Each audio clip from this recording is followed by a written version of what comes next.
Hello hello hello, क्या हाल चाल बच्चा लोग, क्या हाल चाल। नमस्कार नमस्कार नमस्कार, सत श्री अकाल, आदाब, good evening good evening good evening. कैसे हैं आप लोग? आई होप सब लोग स्वस्थ होंगे, मस्त होंगे, अपनी पढ़ाई को लगातार जारी रखे होंगे। यस, तो मैं हूं आपका अपना बहुत प्यारा अनुभव भैया। बच्चे प्यार से मुझे पूरे यूपी में गाइडर भैया के नाम से जानते हैं, उसके लिए तहे दिल से धन्यवाद। यस, और मैं आप सभी बच्चों का स्वागत करता हूं भैया PW UP board 11th and 12th के चैनल पर। यस, और ये हमारी आज की भैया परिश्रम 2.0 की पहली क्लास होने वाली है, गणित की, मैथ्स की। यस, जिसमें हम लोग अपना पहला चैप्टर भैया संबंध एवं फलन यहां से स्टार्ट करेंगे, जिसका भैया लेक्चर नंबर 1 यहां पर होने वाला है। Yes yes yes, hello hello hello, कैसे हैं आप लोग? आई होप जो एनर्जी होगी, जो भैया यहां पर जो कॉन्फिडेंस होगा, जो पावर होगी, सारी आप लोग यहां पर लगाएंगे। भैया मैथ्स में हमारा जो नारा है वो 100 में 100 का है, ठीक है। यस बच्चा लोग, हेलो हेलो, प्रिंस, यदुवंशी, अंशी, प्रियांशु, दिव्यांश, फिर उसके बाद सुनीता, प्रिंस, मैजिक, शाहिब, अभय, कुशल, बहुत सारे बच्चे हमारे साथ जुड़े हुए हैं। यस, मैं आप सभी बच्चों का स्वागत करता हूं भैया परिश्रम 2.0 यूपी बोर्ड 2027 के लिए, हिंदी माध्यम के लिए। जी हां, तो मैं हूं आपका अपना बहुत प्यारा अनुभव भैया। हर क्लास में जो कहता हूं मैं एक बहुत बेहतरीन सी शायरी कहता हूं, क्या कि भैया जो भरा नहीं है भावों से, बहती जिसमें रसधार नहीं। जो भरा नहीं है भावों से, बहती जिसमें रसधार नहीं, वृक्त नहीं वो पानी है जिसमें गणित का प्यार नहीं। कर्म करो तो फल मिलता है, कर्म करो तो फल मिलता है, आज नहीं तो कल मिलता है, और कुआं जितना गहरा हो मीठा उतना जल मिलता है। तो सारे बच्चे यहां पर जितने भी जुड़े हुए हैं, ये जो सेशन है हमारा यूट्यूब का, भैया इसको आप जल्दी से शेयर कर दीजिए। यस, इसको लाइक भी कर सकते हैं, चैनल को सब्सक्राइब भी कर सकते हैं। यस, तो भैया यहां पर जल्दी से फटाफट से यूपी के कोने कोने तक ये क्लास पहुंचा दीजिए, क्योंकि जिस बच्चे ने अभी तक भैया जुलाई से पढ़कर, जो भैया बहुत सारे ऐसे बच्चे हैं, लास्ट ईयर भी मैं आपको बताऊं 100 में 100 स्कोर कर चुके हैं, 100 में 100 नंबर ला चुके हैं मैथ्स में। तो बहुत सारे ऐसे बच्चे हैं जिन्होंने अपनी पढ़ाई को भी भैया शुरुआत भी नहीं करी है, जिन्होंने, वो यहां से भी पढ़कर भैया परिश्रम 2.0 के बैच से पढ़कर भैया वो 100 में 100 ला सकते हैं। हेलो बेटा आदित्य, वेदांश, आरव, यस हेलो बेटा, हेलो हेलो। अच्छा, यस, ओम शर्मा, आरव लिख रहे हैं सर आपने मेरा नाम नहीं लिया, अब जा रहा हूं नस काटने। कोई बात नहीं, चपड़ गंजू। यस, आदित्य, श्रेया, शाहिब, फिर उसके बाद अमित, फिर उसके बाद शिवांशु, यस बाई, देव, आदित्य, प्रियांशु, बहुत सारे बच्चे हमारे साथ जुड़े हैं। तो अगर सभी बच्चे, यस बेटा, बिग फैन, थैंक यू बच्चा, थैंक यू। अगर सभी बच्चे यहां पर मुझे देख पा रहे हैं, सुन पा रहे हैं, तो फटाफट से क्या कीजिए, एक बार जल्दी से चैट पे भैया फायर इमोजी हो जाए, फिर मैं आपको एक और मोटिवेशनल शायरी में आपको सुनाना चाहता हूं। जल्दी से एक बार फटाफट से चैट पे फायर इमोजी हो जाए। Yes yes yes yes yes, energy को अपने तेज रखना है, ठीक है, डाउन नहीं होने देना है, क्योंकि भैया यहां से भी पढ़कर 100 में 100 स्कोर किया जा सकता है। एक बहुत बेहतरीन शायरी है आप लोगों के लिए। जल्दी से एक बार भैया चैट पर फायर इमोजी लगा दीजिएगा, आग लगा दीजिएगा। वो भैया शायरी क्या है कि राह के पत्थर को चकनाचूर होना चाहिए। याद रखिए, कभी भी किसी भी कार्य को कर रहे हैं तो डरना नहीं है, उसमें अपना 100% 200% हमें देना है।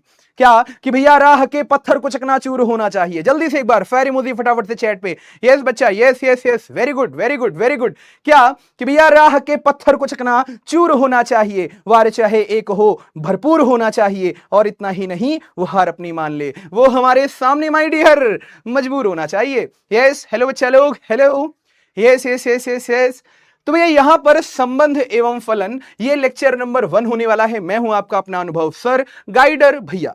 तो सबसे पहले यहां पर भैया अब जुलाई से पढ़कर भी 95% हासिल किए जा सकते हैं। इसके लिए क्या करना है आपको भैया, यहां पर यूपी बोर्ड क्लास 12 का परिश्रम 2.0 बैच आपके सामने आ चुका है। आज इसकी पहली क्लास है फ्री यूट्यूब पर, फिर उसके बाद हम शायद आपसे ऐप पर मिलेंगे, ठीक है। तो यहां पर रेगुलर बैच है 1699 का, मतलब 1699 का मात्र। इन्फिनिटी का बैच 1999 का है मात्र। फिर उसके बाद इन्फिनिटी प्रो हमारे पास 3799 का है। बहुत सारे इसके फायदे हैं। आप यहां कूपन कोड यूज कर सकते हैं प्रो 300 का, और इन्फिनिटी प्रो बैच पर 300 रुपए आपको ऑफ मिल जाएंगे, ठीक है बच्चा। फिर उसके बाद ये अनुभव भैया का टेलीग्राम चैनल है, आप इस पे जुड़ सकते हैं। अनुभव भैया से रिलेटेड जितनी भी इंफॉर्मेशन है, जितनी भी सूचनाएं हैं, क्लास कहां पर होगी, अनुभव भैया क्या कर रहे हैं, अब क्या करने वाले हैं, और भैया सूत्र जितने भी हैं, महत्वपूर्ण प्रश्न जितने भी हैं, सारे के सारे आपको यहां पर भैया टेलीग्राम चैनल पर मिल जाएंगे। बात समझ में आ रही है? तो ये हमारा टेलीग्राम चैनल था। अब यहां से स्टार्ट करते हैं कि भैया अब ध्यान से देखिए कि जुलाई से पढ़कर आप कैसे कैसे भैया स्कोर कर सकते हैं। जरा ध्यान से सुनना, कुछ मैं आपसे बातें करना चाहता हूं यहां पर कि भैया सबसे पहले आपको यह समझना है कि हमारे पास दो किताबें चलती हैं, ठीक है। सबसे पहले आपको यहां पर यह समझना है कि दो किताबें चलती हैं भैया। स्टार्टिंग में एनसीईआरटी को पूरा भैया चार्ट डालो, खत्म कर दो। एनसीईआरटी ना सबसे ज्यादा महत्वपूर्ण है। बहुत सारे बच्चे मेरे से पूछते हैं, वो चाहे बच्चे अप्रैल से पढ़ रहे हों या फिर उसके अलावा भैया जुलाई से पढ़ना स्टार्ट कर रहे हों, बहुत सारे बच्चे पूछते हैं कि सर कौन सी बुक, कौन सी किताब हम लगाएं। देखिए गणित में आपको कुछ नहीं करना, आपको केवल और केवल भैया यहां पर एनसीईआरटी की किताबें लगानी है। क्या सभी को क्लियर है? यस, क्या बात है दोस्त, क्या बात है। तो भैया यहां पर आपको केवल और केवल भैया एनसीईआरटी की किताब ही लगानी है। समझ में आ गई बात मेरी? आहा, बड़ा भैया, ओहो हो, गाइडर भैया ने तो हमको समझा दिया है ना। ये मोटू की आवाज है, ये आपको सुनने को मिलेगी बैचेस में। क्या कि आहा, बड़ा भैया, अरे समझ में नहीं आता पतलू, खाली पेट मेरे दिमाग की बत्ती नहीं जलती यार कि गणित में कौन सी किताब लगाएं। हो, अरे गाइडर भैया तुम ही कुछ बता दो यार, कौन सी किताब लगाएं। अरे बोल तो रहा हूं दोस्त, एनसीईआरटी लगाना है। आहा, गाइडर भैया दिल खुश हो गया। हो, मुझे ये बताओ क्या शुरुआत से लगानी है किताब? हाँ बेटा, शुरुआत से लगानी है आपको। शुरुआत से आपको केवल एनसीईआरटी ही पढ़नी है। आहा, बड़ा भैया, क्या 100 में 100 आ सकते हैं हमारे? हो, गाइडर भैया की जय हो। हो, बड़े भैया। हाँ जी, आपके 100 में 100 बहुत आराम से आ सकते हैं, ठीक है। तो आपको कुछ नहीं करना भैया, एनसीईआरटी की किताबें आती हैं, दो बुक हैं हमारे पास, दो किताबें हैं, आपको दोनों खरीद लेनी है और भैया प्रश्न दर प्रश्न उसके आगे बढ़ना है। फिर उसके बाद आपको केवल और केवल जो भैया क्लास में क्वेश्चंस हो रहे हैं, जितने भी क्लास में कॉन्सेप्ट हैं, उसके साथ साथ भैया प्रश्न हैं, आपको डेली यहां पर क्या करना है, लगाना है। बात समझ में आ गई? फिर उसके बाद तीसरी, यहां पर नो बैकलॉग। बहुत सारे बच्चे क्या करते हैं, थोड़ा सा आलस आ जाता है या कोई महत्वपूर्ण वर्क आ जाता है, कार्य आ जाता है, तो बच्चे लोग अपना बैकलॉग क्रिएट कर लेते हैं। ऐसा मत करना मेरी जान। ऐसा करने से क्या होगा कि भैया आप अपना ही नुकसान कहीं ना कहीं कर रहे होंगे। तो भैया बैकलॉग आपको यहां पर नहीं बनने देना है। बात समझ में आ गई? तो नो बैकलॉग। उसके बाद अगर बात करें तो क्लास में आपको डीपीपी भी मिलेगी, डीपीपी को अच्छे से सॉल्व करना है। 10 प्रश्न उसमें रोज हुआ करेंगे, रोज डेली प्रैक्टिस प्रॉब्लम आपको 10 लगानी है। फिर उसके बाद आपको रिवीजन भी करना है। रिवीजन कैसे करना है ये मैं आपको बैचेस में जैसे जैसे क्लासेस बढ़ेंगी आपको बताता रहूंगा। रिवीजन सबसे ज्यादा इंपॉर्टेंट है कि भैया एक चैप्टर खत्म हो गया, मान लो उसमें 7 लेक्चर थे, तो आपको 7 लेक्चर भैया रिवाइज करने हैं अच्छे से। बात समझ में आ गई? तो ये कुछ बातें थी, बाकी उसके अलावा आपको डेली क्लास करनी है, ठीक है। डेली लाइव क्लास आपको अटेंड करनी है, जिससे फायदा क्या होगा भैया, डेली क्लास अटेंड करने से फायदा ये होता है कि हमारा बैकलॉग नहीं बनता, प्लस हमारे जो भी डाउट होते हैं, जो भी समस्याएं होती हैं, जो हमारी एनर्जी होती है, जो हमारी ऊर्जा होती है, वो भैया टीचर की एनर्जी से, टीचर की ऊर्जा से भैया मैच कर रही होती है। तो कहीं ना कहीं हमें उससे भी बहुत ज्यादा फायदा मिलता है। सर गणित में मैं बहुत कमजोर हूं, नूरुल कह रहे हैं। बेटा कमजोर अगर आप हो तो इसके लिए आपको परेशान बिल्कुल भी नहीं होना है। आप केवल और केवल परिश्रम 2.0 से भी पढ़कर, जुलाई से भी पढ़कर बहुत अच्छा स्कोर कर सकते हैं, ठीक है। उसके अलावा वेदांश, शिवम, साहिब आलम, उसके अलावा अमित। बात समझ में आ गई? Hello hello hello. तो चलिए भाई क्लास को स्टार्ट करते हैं। तो सबसे पहले भैया, सबसे पहले आप ये समझो कि संबंध एवं फलन के पाठ से कितने नंबर का प्रश्न आता है? कोई बता सकता है मुझे? यस, हेलो बेटा हर्ष, कैसे हो आप? तो क्या आप मुझे बता सकते हैं कि भैया संबंध एवं फलन से, मतलब जो हमारा पहला पाठ है, प्रथम पाठ है, इससे कितने नंबर का प्रश्न आता है? क्या कुछ पता है आपको? पहले पाठ से भैया पहला पाठ बहुत ज्यादा आवश्यक है। बच्चों को कठिन लगता है, क्यों? क्योंकि यह कक्षा 11 से संबंधित होता है। जो आपने कक्षा 11 में पढ़ा होगा उसकी कुछ हाई लेवल के कॉन्सेप्ट क्लास 12th में आते हैं। तो बच्चा क्या घबराता है कि भैया हमने क्लास 11 तो सही से नहीं पढ़ी थी, कक्षा 11 तो सही से नहीं पढ़ा था, क्या हमें क्लास 12th में समझ में आएगा? अरे जी हां, मुस्कुराइए, आप गाइडर भैया की क्लास में हैं। यस, वेरी गुड बच्चा। कुछ बच्चे 8 नंबर का लिख रहे हैं, कुछ बच्चे 10 नंबर का लिख रहे हैं, वेरी गुड। आपको मैं यह भी बताऊंगा कि कौन कौन से प्रश्न ऐसे श्योर शॉर्ट हैं जो भैया आपकी परीक्षा में आने ही आने वाले हैं। तो अगर मैं बात करूं यहां पर भैया संबंध एवं यहां पर फलन की, तो संबंध एवं फलन से कम यह देखा गया है पिछले साल भी, उसके पहले भी, कि कम से कम 8 से 10 भैया अंक का आता है प्रश्न यहां से, और कहां कहां से आएगा, कौन कौन से प्रमेय आएंगी, कौन कौन से प्रश्न आएंगे, एनसीईआरटी के कौन कौन से महत्वपूर्ण प्रश्न, वो भी मैं आपको समझाऊंगा। बस भरोसा रखना मेरे दोस्त। वो कहते नहीं है कि कौन कहता है कि आसमान में सुराख हो नहीं सकता। अरे कौन कहता है दोस्त कि आसमान में सुराख हो नहीं सकता? अरे एक बार तबीयत से पत्थर तो उछालो मेरे यारो। तो संबंध एवं फलन से 8 से 10 अंक का आता है, और मैं गारंटी ले रहा हूं कि भाई यहां से जितने भी प्रश्न आएंगे, आप सारे के सारे प्रश्न चुटकियों में हल कर लेंगे। कैसे करना है? बस क्लास को रोज अटेंड करना है। नो इफ नो बट, कोई किंतु नहीं, कोई परंतु नहीं। बात समझ में आ गई? द लक्की पूछ रहे हैं सर बुक्स कौन सी? अरे मेरे बच्चा, बुक्स बोला तो एनसीईआरटी, केवल एनसीईआरटी पकड़नी है, पहली बुक दूसरी बुक बस। उसके अलावा डेली क्लास में आपको जो कंटेंट दे रहा हूं, जो भैया क्वेश्चंस करवा रहा हूं, उसका रिवीजन करना। जैसे आज भी बहुत सारे क्वेश्चंस है, लास्ट तक जुड़े रहना, आपको मैं बहुविकल्पीय प्रश्न भी समझाऊंगा। ठीक है बच्चा लोग? तो सबसे पहले यहां पर हम इस पाठ की रूपरेखा समझ लेते हैं। ध्यान से सुनिएगा कि भैया इस पाठ में हम क्या पढ़ने वाले हैं। तो इस पाठ में सबसे पहले मैं आपको पढ़ाऊंगा, ध्यान से समझना कौन कौन सी बातें हम लोग यहां करने वाले हैं। तो सबसे पहले मैं आपको समझाऊंगा कि भैया समुच्चय क्या होता है।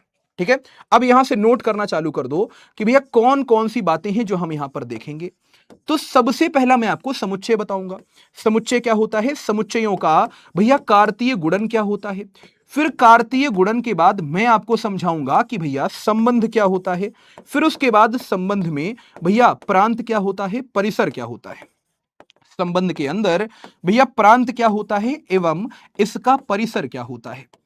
फिर उसके बाद मैं आपको समझाऊंगा कि संबंध के भैया प्रकार कितने होते हैं। संबंध के भैया मुख्यतः 3 प्रकार होते हैं, स्वतुल्य, सम्मित, संक्रमक। उसके अलावा भी होते हैं रिक्त संबंध, भैया सार्वत्रिक संबंध, फिर भैया तत्समक संबंध, फिर उसके बाद प्रतिलोम संबंध। फिर अंत में आता है जब स्वतुल्य होता है संबंध, सम्मित होता है, संक्रमक होता है, तो वो क्या कहलाता है? वो कहलाता है भैया यहां पर तुल्यता संबंध। बेटा बाई मिस्टेक आप बार बार लिख रहे हो सर लीडर बोर्ड दिखा दो। अरे नालायक चपड़गंजू, लीडर बोर्ड में अभी तो कोई प्रश्न ही नहीं दिया हूं, कहां से लीडर बोर्ड दिखा दूं? हाँ ठीक है, अच्छा हाँ बेटा, अगर आप 11th में हैं तो आप पढ़ सकते हैं, आपको समझ में आएगा, कोई दिक्कत वाली बात नहीं। तो यहां पर अगर आप देखें तो समुच्चय, कार्तीय गुणन, फिर संबंध में भैया प्रांत एवं परिसर, फिर उसके प्रकार, फिर उसके बाद अगर हम बात करें तो यहां पर फिर भैया स्टार्ट होता है फलन। फलन के बाद फलनों के प्रकार।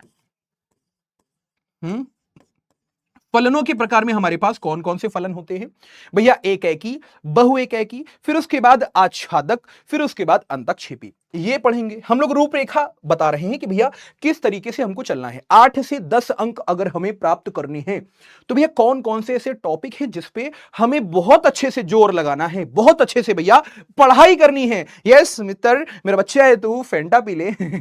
यस हाँ, जिनका 1.0 में बैकलॉग लग गया है बेटा प्रदीप, वो भी यहां से कवर कर सकते हैं, डोंट वरी। तो यहां पर भैया फलन, फलन के प्रकार, फिर उसके बाद अगर हम बात करें तो यहां पर हमारे पास फलनों का संयोजन। यहां से 1-2 अंक का प्रश्न आता है या 5 अंक का कभी कभी आता है किसी किसी सेट में।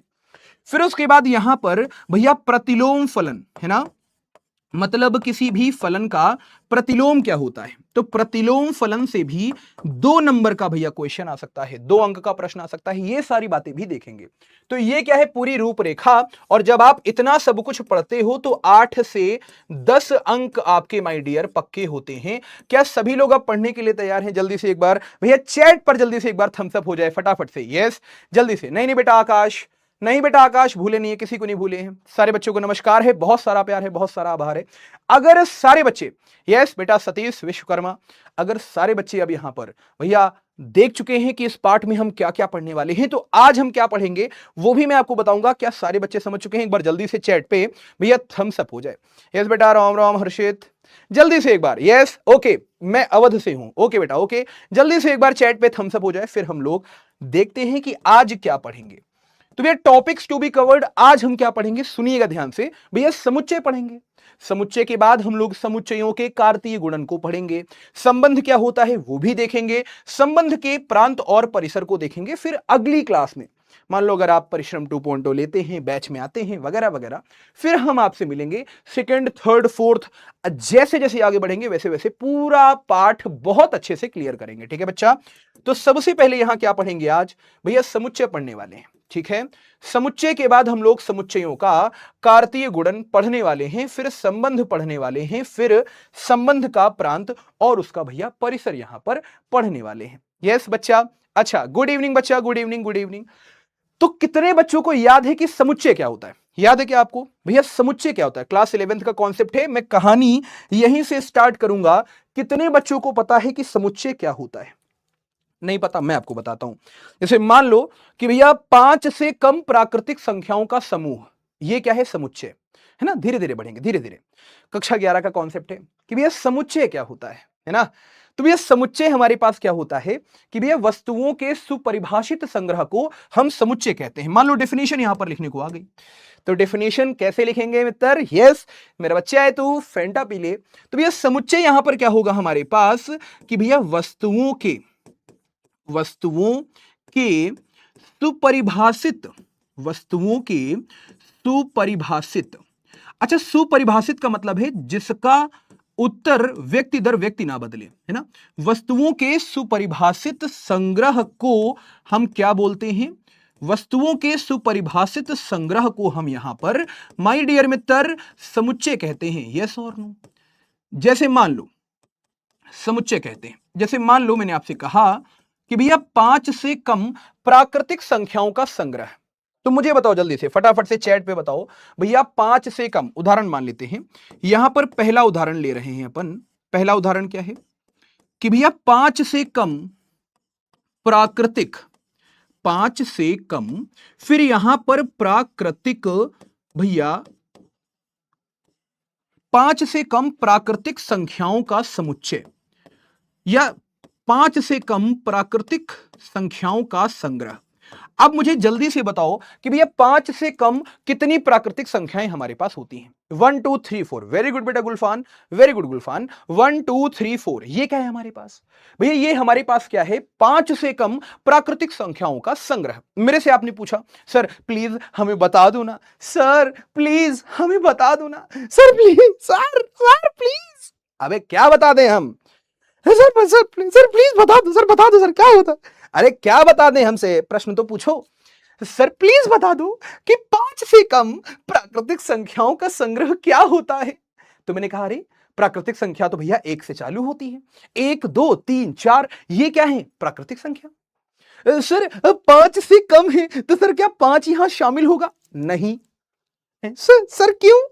अरे नहीं शामिल होगा। इसके पीछे कारण क्या है? इसके पीछे का कारण यह है कि भैया 5 से कम बोला गया है। अगर 5 से कम बोला गया है तो भैया 5 को कैसे ले सकते हैं आप? 5 हमें नहीं लेना है। बात समझ में आ गई बच्चा? तो मेरे से आपने पूछा, मैंने कहा भैया 1 2 3 4। आपने किसी और से पूछा, उसने भी कहा 1 2 3 4। आपने किसी और से पूछा, उसने भी कहा 1 2 3 4। फिर आपने किसी और से पूछा, उसने भी कहा 1 2 3 4। आपने अपने बाबू से पूछा 1 2 3 4, उसने भी कहा। फिर आपने किसी और से पूछा 1 2 3 4। फिर आपने किसी और से पूछा, उसने भी कहा 1 2 3 4। इसका मतलब यह है कि भैया यहां पर यह सुपरिभाषित संग्रह है। सुपरिभाषित संग्रह तो समुच्चय है। मैं एक और आपसे यहां पर भैया सवाल पूछना चाहता हूं। जैसे दूसरा यहां पर क्या कि भैया भारत के सर्वश्रेष्ठ 2 बल्लेबाजों के नाम। भारत के सर्वश्रेष्ठ 2 बल्लेबाजों के नाम। तो मुझे यह बताओ क्या यहां पर यह समुच्चय है? भारत के सर्वश्रेष्ठ 2 बल्लेबाजों के नाम। तो जल्दी से बताओ क्या यह समुच्चय है? यस और नो? चलो जल्दी से बताओ। भारत के सर्वश्रेष्ठ 2 बल्लेबाजों के नाम जल्दी से बताओ। यहां पर क्या, यहां पर जल्दी से क्या यहां पर यह समुच्चय है?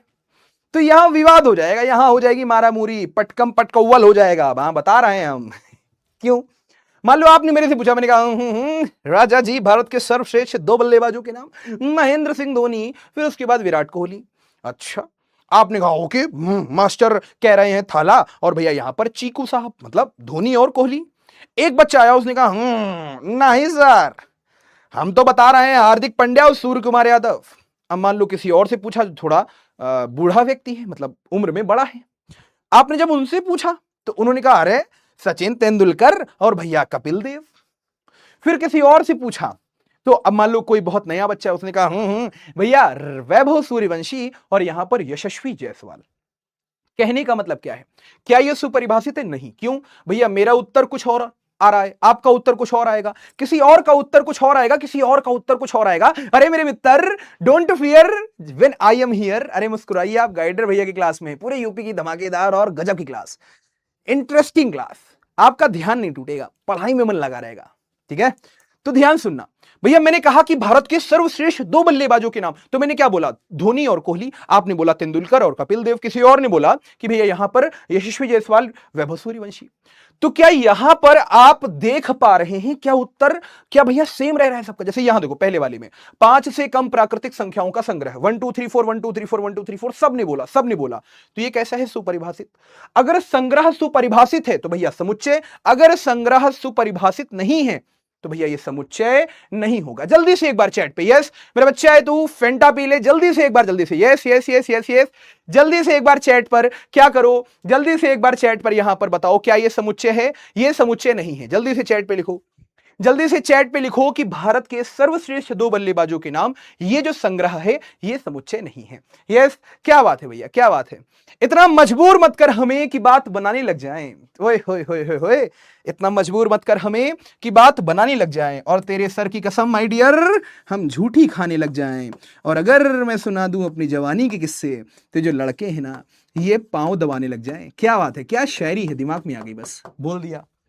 तो भैया यहां पर 5 से कम प्राकृतिक संख्याओं का संग्रह ये समुच्चय है, लेकिन भारत के सर्वश्रेष्ठ 2 बल्लेबाजों के नाम, ये भैया माय डियर हमारे पास समुच्चय नहीं है। होए होए होए होए होए, क्या बात है सर, मजा आ रही है सर, मजा आ रही है। अरे आ रही कि नहीं आ रही दोस्त, पहला टॉपिक ही पढ़ाया मैंने, मजा आ रही है सर, सर मजा आ रही है, सर मजा आ रही है, यस और नो। अच्छा, अब जरा ध्यान से समझना, यहां पर समुच्चयों का निरूपण क्या पता है आपको, 2 तरीके से होता था। क्लास 11th की चीजों को रिवाइज करवा रहा हूं भैया, 2 तरीके से समुच्चयों का निरूपण होता था। पहला यहां पर रोस्टर विधि, अरे हां ना बोलना पड़ेगा, बताओ भैया रोस्टर विधि में क्या करते थे? जल्दी से, ओए चपड़गंजू, जल्दी से मुझे बताओ, रोस्टर विधि में क्या करते थे कि भैया हम अवयवों को कॉमा लगा लगा कर लिखते थे, यस और नो। जैसे मान लो एक समुच्चय है हमारे पास, एक समुच्चय क्या है कि भैया प्राकृतिक संख्याओं का वो समुच्चय है, संग्रह है लेकिन 5 से कम। तो मैंने कहा अच्छा भैया, प्राकृतिक संख्याओं का समुच्चय लेकिन 5 से कम, तो कौन कौन से अवयव आएंगे? 1 आएगा, 2 आएगा, 3 आएगा, 4 आएगा। सभी को मझले कोष्ठक में कॉमा लगा लगा कर भैया लिख दिया।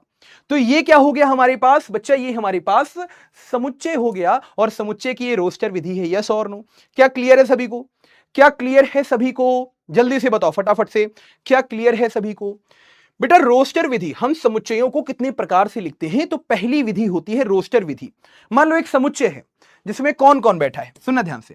एक समुच्चय है जहां पर हमारे पास भैया, यहां पर मान लो बैठा है, कौन बैठा है? मान लो यहां पर मोटू बैठा है ना, आहा बड़े भैया। मान लो यहां पर पतलू बैठा है, ठीक है। फिर उसके बाद यहां पर हमारे पास अनुभव भैया बैठे हैं। फिर उसके बाद यहां पर मान लो अनुभवी मैम भी बैठी हैं। यस, अनुभवी मैम को जानती हो क्या तुम लोग? हाँ, अनुभवी मैम को, अनुभवी मैम को जानती हो क्या तुम लोग? ए बाती नहीं, यस, सो मैं हूं आपकी अपनी अनुभवी मैम। तो कैसे हो आप लोग? आई होप आप लोग बहुत अच्छे से पढ़ रहे होंगे, अच्छे से पढ़ाई को जारी रखे होंगे, यस। तो ये हमारे पास अनुभवी मैम है, अनुभव भैया जो आपको पढ़ा रहे हैं। मोटू और पतलू, मोटू आहा बड़े भैया, तो मोटू भी आपको मिलेंगे। अब ध्यान से देखो, इस समुच्चय में हमारे पास भैया 4 लोग बैठे हैं, चारों को कॉमा लगा लगा कर लिख दिया, चारों को कॉमा लगा लगा कर लिख दिया। इसका मतलब ये क्या हो गया, एक समुच्चय हो गया। बात समझ में आ गई? तो रोस्टर विधि, ठीक है। अच्छा याद रखना कि हम समुच्चय को यहां पर भैया अंग्रेजी वर्णमाला के बड़े अक्षरों से लिखते हैं। पहली बात, रोस्टर विधि हमारा क्लियर हो गया। अच्छा, फिर वैसे ही रोस्टर विधि के बाद यहां पर आता है समुच्चय निर्माण विधि। तो भैया समुच्चय निर्माण विधि हमारे पास क्या होता है? तो समुच्चय निर्माण विधि में हम कैसे लिखते हैं समुच्चय को, जरा ध्यान से सुनना। मान लो कि यहां पर हमारे पास, मान लो कि यहां पर हमारे पास एक समुच्चय था ए, ये क्या था, 1 2 3 4, यानी 5 से कम प्राकृतिक संख्याओं का समुच्चय क्या था, ए समुच्चय। लेकिन ये कौन सी विधि है? ये तो भैया हमारे पास रोस्टर विधि है। अगर मैं इसको समुच्चय निर्माण विधि में लिखूं तो मैं क्या करूंगा? समुच्चय निर्माण विधि में मैं कहूंगा ये समुच्चय क्या है, ए समुच्चय। मैंने कहा यहां बिठा दो चर, चर क्या है, एक्स हमारे पास। चर के बाद 2 ठू बिंदु यहां लगा दो। फिर भैया जो चर है हमारे पास एक्स, इसकी विशेषता लिखो। जैसे मान लो ए समुच्चय क्या था, 1 2 3 4। तो हमने कहा ये क्या है, प्राकृतिक संख्या। और प्राकृतिक संख्या कितनी भैया, 5 से कम। तो कितने लोग समझ गए कि जो चर है वो प्राकृतिक संख्या में पाया जा रहा है, और उसके साथ साथ जो एक्स है भैया वो 5 से कम है। तो जब इस प्रकार से समुच्चय को लिखते हैं आप, तो ये क्या होता है, रोस्टर विधि। जब इस तरह से लिखते हो समुच्चय को, तो ये कौन सी विधि माय डियर, ये हमारे पास समुच्चय निर्माण विधि। बात समझ में आ गई। तो ये बेसिक बेसिक सी बातें थी जो मैं आपको रिवाइज करवा रहा था, जिसका बहुत ज्यादा उपयोग भैया यहां पर आ रहा है संबंध को समझने के लिए। अच्छा, यहां पर सागर गुज्जर कह रहे हैं सर आप 1/cos c लग रहे हो, सॉल्व करो सर।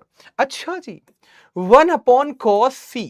अच्छा, तो यहां पर ये हो जाएगा हम समझ गए क्या लिखना चाह रहे हो तुम। थैंक यू दोस्त।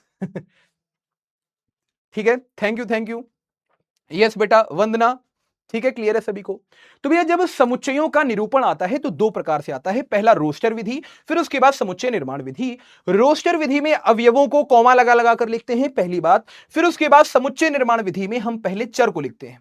तो अगर मैं आपको बताऊं यहां पर व्यापक रूप, तो समुच्चय निर्माण विधि में क्या होता है, पहले यहां चर लिखते हैं, फिर उसके बाद यहां पर 2 ठू बिंदु लगा के यहां पर चर की विशेषताओं को लिखते हैं। बात समझ में आ गई मित्र। तो ये बेसिक बेसिक सी बातें हैं जो आपको यहां पर समझनी होती हैं। अच्छा, अब जरा ध्यान से सुनना, ये 2 बातें क्लियर हो गई। अब यहां पर तीसरी बात आती है भैया कि समुच्चयों का कार्तीय गुणन क्या होता है। अब यहां से कहानी स्टार्ट होती है संबंध की तरफ, जो हमें क्लास 12th की तरफ ले जाती है, कक्षा 12वीं की तरफ हमको ले जाती है। हमसे कहता है समुच्चयों का कार्तीय गुणन, भैया ये बताओ जरा क्या होगा। तो सुनना ध्यान से। जैसे मान लो हमारे पास ए समुच्चय दिया गया है, हमारे पास भैया बी समुच्चय दिया गया है। तो हमसे 4 चीजें यहां पर पूछ सकता है। कौन कौन सी चीजें पूछ सकता है, हमसे कहेगा भैया बताओ ए गुणे ए क्या होगा, ए गुणे बी क्या होगा, भैया बी गुणे बी क्या होगा, बी गुणे ए क्या होगा। तो आप ध्यान से समझिएगा कि समुच्चयों के कार्तीय गुणन को हम 3 प्रकार से दिखा सकते हैं। पहला यहां पर रोस्टर विधि के द्वारा, फिर दूसरा यहां पर भैया समुच्चय निर्माण विधि के द्वारा, फिर उसके बाद तीसरा यहां पर हमारे पास क्या होगा भैया, आलेखीय विधि के द्वारा। बात समझ में आ गई। तो पहली विधि क्या है, रोस्टर विधि, दूसरा समुच्चय निर्माण विधि, फिर भैया तीसरी विधि क्या है, गुणन को दर्शाने के लिए यहां पर भैया आलेखीय विधि। तीनों में आपको समझाता हूं क्या होता है, सुनना ध्यान से, है ना। तीनों में आपको बताता हूं कि भैया तीनों विधियां यहां पर क्या होती हैं। तो सबसे पहले यहां पर जैसे मान लो ए लिखा है, फिर यहां बी लिखा है। तो कितने बच्चे मुझे बता सकते हैं कि भैया ए गुणे बी यहां पर क्या होने वाला है। यस, कितने बच्चे यहां बता सकते हैं कि भैया ए गुणे बी क्या होने वाला है, या बी गुणे ए, बी गुणे बी, ये सब डिस्कस करेंगे हम। तो जैसे समझो यहां पर मान लो किसी ने पूछा कि भैया ए गुणे बी क्या होगा, तो 2 समुच्चयों का कार्तीय गुणन कैसे लिखते हैं, ए और बी का यहां गुणन होगा। कैसे होगा, सबसे पहले ए गुणे बी चल रहा है, तो आप यहां पर ए के अवयवों को उठाएं और बी के अवयवों से गुणा कराएं। बात समझ में आ गई। तो यहां 1 का गुणा 1 से मतलब ए से होगा, तो यहां क्या हो गया 1 कॉमा ए। फिर 1 का गुणा बी से होगा तो 1 कॉमा बी। फिर यहां पर 1 का गुणा सी से होगा तो 1 कॉमा सी। आप ये मत समझें, बहुत सारे बच्चे गलती करते हैं क्या कि भैया 1 का गुणा ए से हो रहा है तो 1 इंटू ए होगा, नहीं, ये गलत है। देखो यहां कौन सा गुणन है, कार्तीय गुणन। इसका मतलब क्या है कि मान लो जैसे 1 का गुणा यहां ए से हो रहा था तो हम लिखेंगे 1 कॉमा ए। मान लो यहां पर अब 1 का गुणा हो रहा है बी से तो हम लिखेंगे 1 कॉमा बी। फिर भैया 1 कॉमा सी, फिर क्या आएगा 2 कॉमा ए, 2 कॉमा बी, 2 कॉमा सी। फिर क्या आएगा भैया 3 कॉमा ए, 3 कॉमा बी, 3 कॉमा सी।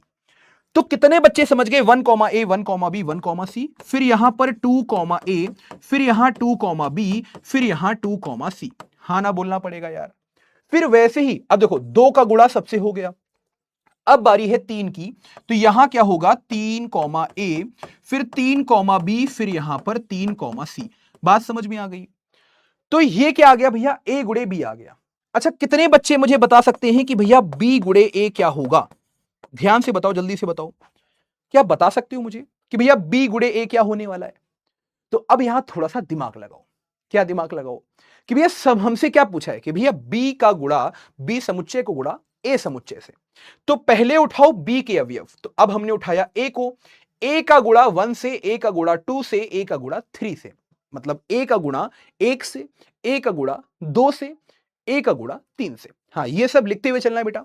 यस, एक, हाँ यस बेटा, ये सब लिखते हुए चलना है आपको, ठीक है।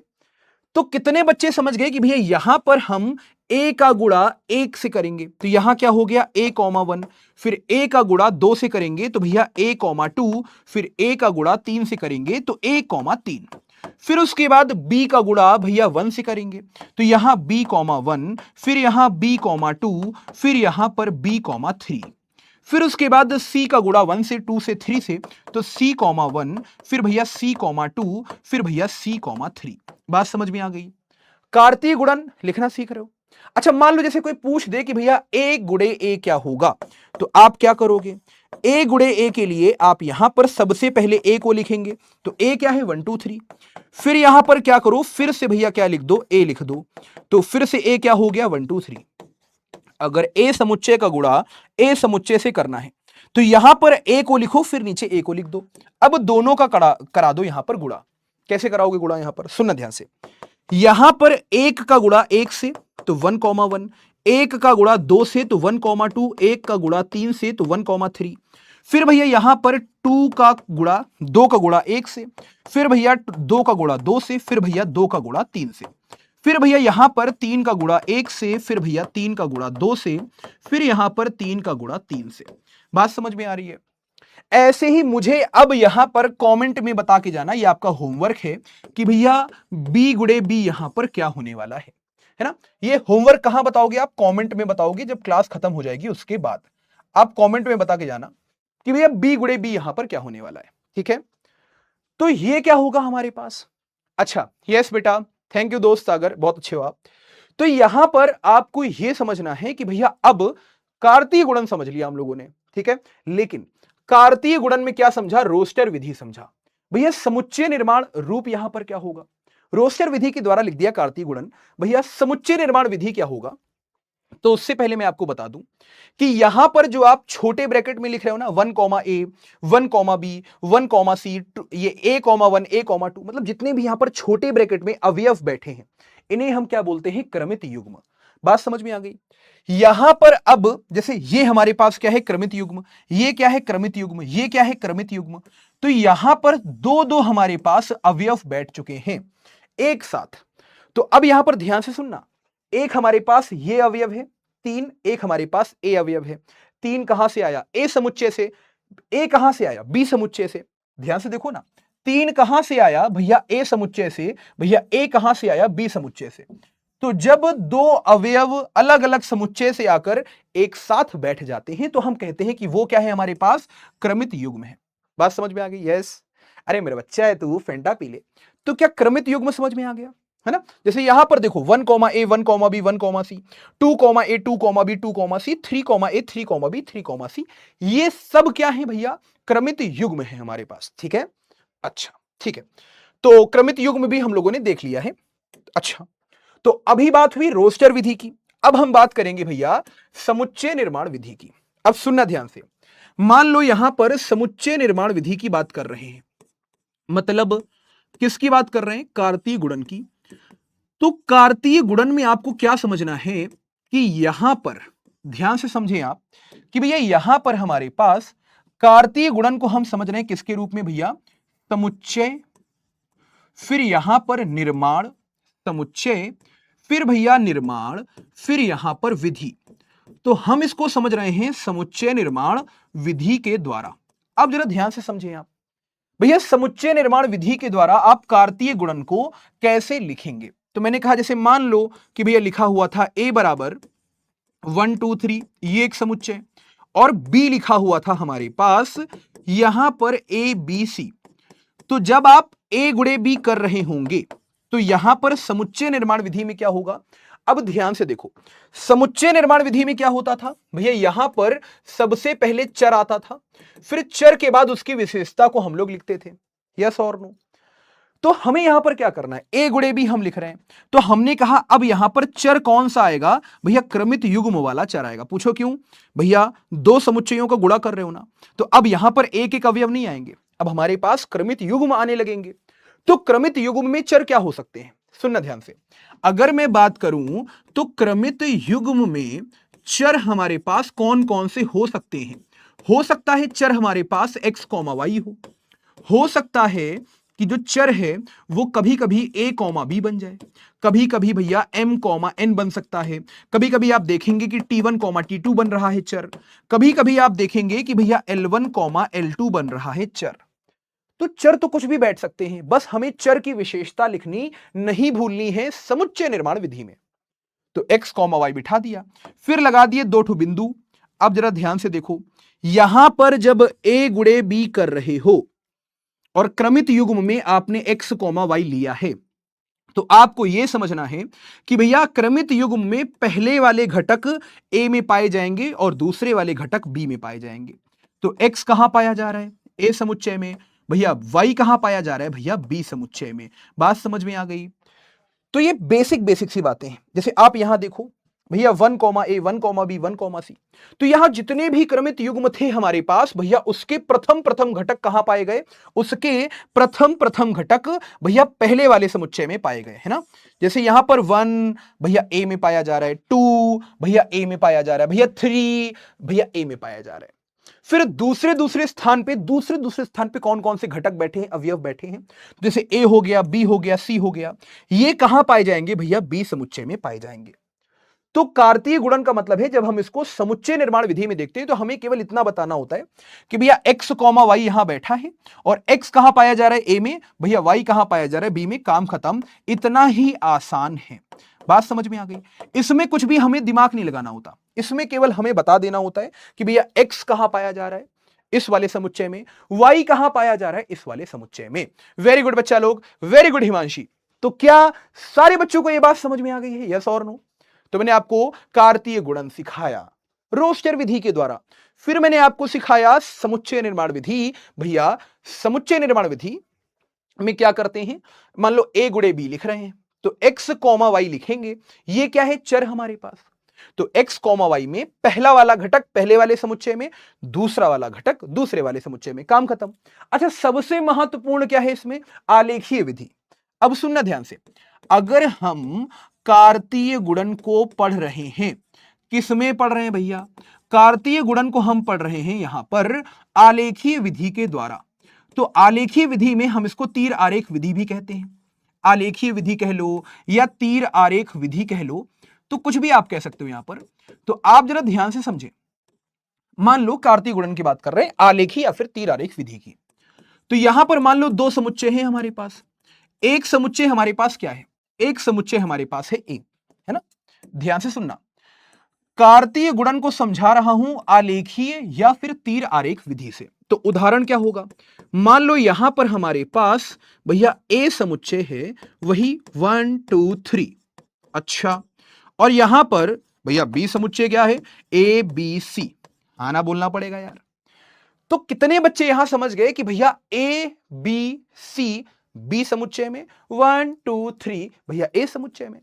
तो जब आप यहां पर आलेखीय विधि कराएंगे, यस वाला हबीबी, जरा ध्यान से सुनना, क्या कि हम तुमको बताती कि यहां पर जब आप कार्तीय गुणन कराती तो आपको तीर आरेख विधि लगानी पड़ती। कैसे लगाती आप, सुनिए कैसे लगाती आप यहां पहले ए समुच्चय बनाती, यस और नो, ए समुच्चय बना दिया, फिर आप यहां पर बी समुच्चय भी बनाती। कैसे बनाती, देखो यहां ए बना दिया, यहां बी बना दिया। अच्छा, अब ए समुच्चय में कितने अवयव हैं, तो यस वल्ला हबीबी, आप यहां पर 3 अवयवों को देखती। भैया ए में कौन कौन से अवयव होती, 1 होती, 2 होती, फिर यहां पर 3 होती, और बी समुच्चय में ए होती, बी होती और सी होती। अब कुछ मत करो भैया, दोनों का गुणा कराना है। एक काम करो, क्या कि यहां से तीर उठाओ भैया, एक से तीर उठाओ, ए को लगाओ, फिर भैया बी को लगाओ, फिर यहां पर भैया सी को लगाओ। यस, कोई भी अवयव छूटना नहीं चाहिए, सारे अवयवों को तीर मारो। नहीं समझे, हाँ, अरे तेरे मस्त मस्त दो नैन मेरे दिल का ले गए चैन, मेरे दिल का ले गए चैन, तेरे मस्त मस्त दो नैन। तो यहां पर भैया एक का तीर ए को, एक का तीर बी को, एक का तीर सी को, दो का तीर ए को, फिर दो का तीर यहां पर भैया बी को, फिर दो का तीर यहां पर भैया सी को। बात समझ में आ गई? फिर यहां पर क्या करेंगे आप? अब भैया तीन का तीर ए को भैया, फिर उसके बाद तीन का तीर बी को, फिर उसके बाद तीन का तीर सी को। That's all my dear, this is what भैया ए गुड़े बी। नहीं समझे भैया? एक कॉमा ए। अब जरा ध्यान से देखो, जब यहां पर एक ने तीर मारा ए को तो इसका मतलब क्या है? 1 कॉमा ए। जब एक ने तीर मारा बी को तो ये क्या है? 1 कॉमा बी। भैया एक ने तीर मारा सी को तो ये क्या है? 1 कॉमा सी। तो आप चाहो तो रोस्टर विधि में भी इसको बदल सकते हो, आप चाहो तो यहां से समुच्चय निर्माण विधि में भी जा सकते हो। ये तीसरा तरीका था हमारे पास किसका माय डियर? यहां पर तीर आरेख विधि को दिखाने का। अच्छा, विशेष बात क्या है? जैसे मान लो कभी आपके सामने कैपिटल आर आ जाए, तो कितने बच्चे ये जानते हैं कि भैया कैपिटल आर का मतलब क्या होता है? बहुत सारे बच्चे, जब मैं प्रश्न करवा देता हूं उसके बाद पूछते हैं मेरे से कि भैया ये बताओ, मान लो जैसे प्रश्न चल रहा है, ठीक है, अब मान लो प्रश्न खत्म हो गया भाई साहब, है, मान लो पूरी गाथा हम गा चुके हैं कि ले भाई ये ओम पोम दुर्राटे काट रही है, ये सब है, बता चुके हैं, पूरी कहानी गाथा हम बता चुके हैं कि ले भैया ये ले भैया ये ले भैया ये देखो यहां पर क्या हुआ? सीता जी का हरण हुआ है। देखो भैया यहां पर रावण जो है वापस उनको लंका लेके गया है। देखो भैया राम जी लक्ष्मण जी गए भैया वहां पर, भैया क्या बनाया? सेतु बनाया। भैया ये देखो ये फिर लास्ट में क्या हुआ? रावण जो है मारा गया। अब भाई साहब एक कुछ बच्चे ऐसे होते हैं ना, कुछ बच्चे ऐसे मतलब मालूम है कैसे होते हैं? कुछ बच्चे ऐसे होते हैं कि अच्छा सर एक सवाल था हमारा, सर एक सवाल था हमारा। बहुत प्यार से आते हैं, बहुत ऐसे नहीं हल्ला हल्ला गुल्ला करते हुए नहीं, बहुत प्यार से, है सर वो एक सवाल था हमारा, सर एक सवाल। मैंने कहा हाँ पूछो क्या हुआ? सर ये बताओ कि सर रावण कौन था? हमें कहानी वहीं से स्टार्ट हुई है, रामायण ही वहीं से स्टार्ट हुई है, तुम वही पूछ रहे हो हमसे। मान लो प्रश्न हमको ही करवा गए, अब भाई साहब उसमें क्या था? आर बैठा हुआ था, कैपिटल आर। अब आपने क्या पूछा? सर सर, हमने कहा हाँ सर आर क्या है? आर, अबे नालायक, आर बताया तो स्टार्टिंग में वास्तविक संख्याओं का समुच्चय। यस और नो मेरे बच्चा, यस और नो मेरे बच्चा है दूध। तो क्या सभी को भैया क्लियर हो चुका है? आर क्या होगा हमारे पास भैया? यहां पर वास्तविक संख्याओं का समुच्चय होगा। इसको हम इंग्लिश में कहते हैं सेट ऑफ रियल नंबर, ठीक है? तो आर क्या होने वाला है? वास्तविक संख्याओं का समुच्चय। यस और नो? अच्छा, अब जरा ध्यान से देखना, यहां पर जेड क्या होता है? याद रखना पूर्णांकों का समुच्चय। ये ऐसे कुछ हमारे पास शब्द हैं जिनका बहुत ज्यादा प्रयोग किया जाता है गणित में। तो आर का मतलब वास्तविक संख्याओं का समुच्चय, एन का मतलब है, अभी तो जेड बताया है, अबे तो एन नीचे लिखा है देख लेना। एन का मतलब क्या होता है? प्राकृतिक संख्याओं का समुच्चय। तो जेड क्या होगा सर? पूर्णांकों का समुच्चय। अच्छा, इसको हम अगर ऐसे लिखना चाहे गोले में तो जेड क्या होगा हमारे पास? जेड मतलब पूर्णांकों का समुच्चय। तो पूर्णांक तो बहुत सारे होते हैं, जीरो भी क्या है? पूर्णांक। एक भी क्या है? पूर्णांक। सर दो दो, अबे दो भी पूर्णांक है। अच्छा सर, हाँ दो भी पूर्णांक। सर माइनस एक पूर्णांक है? अबे हाँ पूर्णांक होगा। फिर माइनस दो पूर्णांक है? हाँ पूर्णांक है। तो कहने का मतलब है यहां पर जितनी भी संख्याएं बैठी हैं ये सब क्या है? पूर्णांक, जेड में आती हैं। मान लो प्राकृतिक संख्या की बात करें तो याद रखिएगा प्राकृतिक संख्या की शुरुआत एक से होती है, 1 2 3 4 और कहां तक जाएंगे? अनंत तक। सर एक प्रश्न पूछो, सर ये वास्तविक संख्याओं के समुच्चय को आर को हम ऐसे नहीं दिखा सकते? नहीं दिखा सकते। सर क्यों? अभी बहुत सारी संख्याएं आती है आर में, बहुत सारी संख्याएं आती हैं, परिमेय भी आता है, अपरिमेय भी आता है, उसके अलावा भैया परिमेय के अंदर भैया पूर्णांक ये वो बहुत सारी संख्याएं आती हैं ना, तो हम सारी संख्याओं को यहां दिखा नहीं सकते। जैसे मैं आपको बताऊं 1 से 2 के बीच में अनंत वास्तविक संख्याएं होती हैं, तो हम कैसे दिखा पाएंगे? हम जेड को दिखा सकते हैं, एन को दिखा सकते हैं, हम डब्ल्यू को दिखा सकते हैं। सर डब्ल्यू, सर डब्ल्यू का, सर डब्ल्यू का हुए? अबे डब्ल्यू मतलब पूर्ण संख्याओं का समुच्चय। यस और नो मेरा बच्चा है तू? पूर्ण संख्याओं का समुच्चय। तो ये बेसिक सी बातें हैं जो आपको यहां पर समझनी होती हैं, ठीक है? तो ये विशेष बात थी जो आपको समझनी है। हाँ, अब यहां पर एक टॉपिक है क्रमित युग्म की समानता, और यहां से भर भर के प्रश्न पूछे गए हैं। मतलब आप उठा लो 2026 का सेट, मैं आपको बताता हूं इस टॉपिक से 2026, उसके पहले 2025 है। ध्यान से देखना है नालायक, है चपड़गंजू, तुम इस कह रहे हैं, ध्यान से देखना भैया।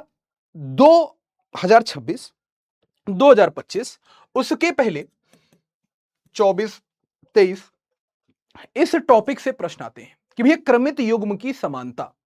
तो अगर आपको दिया हो कि भैया दो क्रमित युग्म बराबर हैं, जैसे मान लो एक हमारे पास क्रमित युग्म क्या है x, y, और एक हमारे पास क्रमित युग्म क्या है a, b। अगर ये दोनों बराबर हो गए माय डियर, तो माय डियर डोंट फियर, अनुभव भैया इज हियर। क्या करना है, मान लो दो आपके भैया सामने क्रमित युग्म है, एक x, y, एक a, b, और दोनों अगर बराबर हैं, तो आपको यह दिमाग लगाना है कि भैया क्रमित युग्म में पहला वाला घटक पहले वाले घटक के बराबर और दूजा वाला घटक भैया दूजे वाले घटक के बराबर। तो x यहां पर क्या होगा, a के बराबर, और भैया y क्या होगा यहां पर भैया b के बराबर। बात समझ में आ गई। एक छोटा सा उदाहरण लेते हैं। मान लो जैसे यहां पर हमसे क्या बोला गया कि भैया x, y मान लो यहां पर बराबर है 1, 2 के। तो भैया पहले स्थान पे x बैठा है, पहले स्थान पे 1 बैठा है, x का मान 1 हो जाएगा।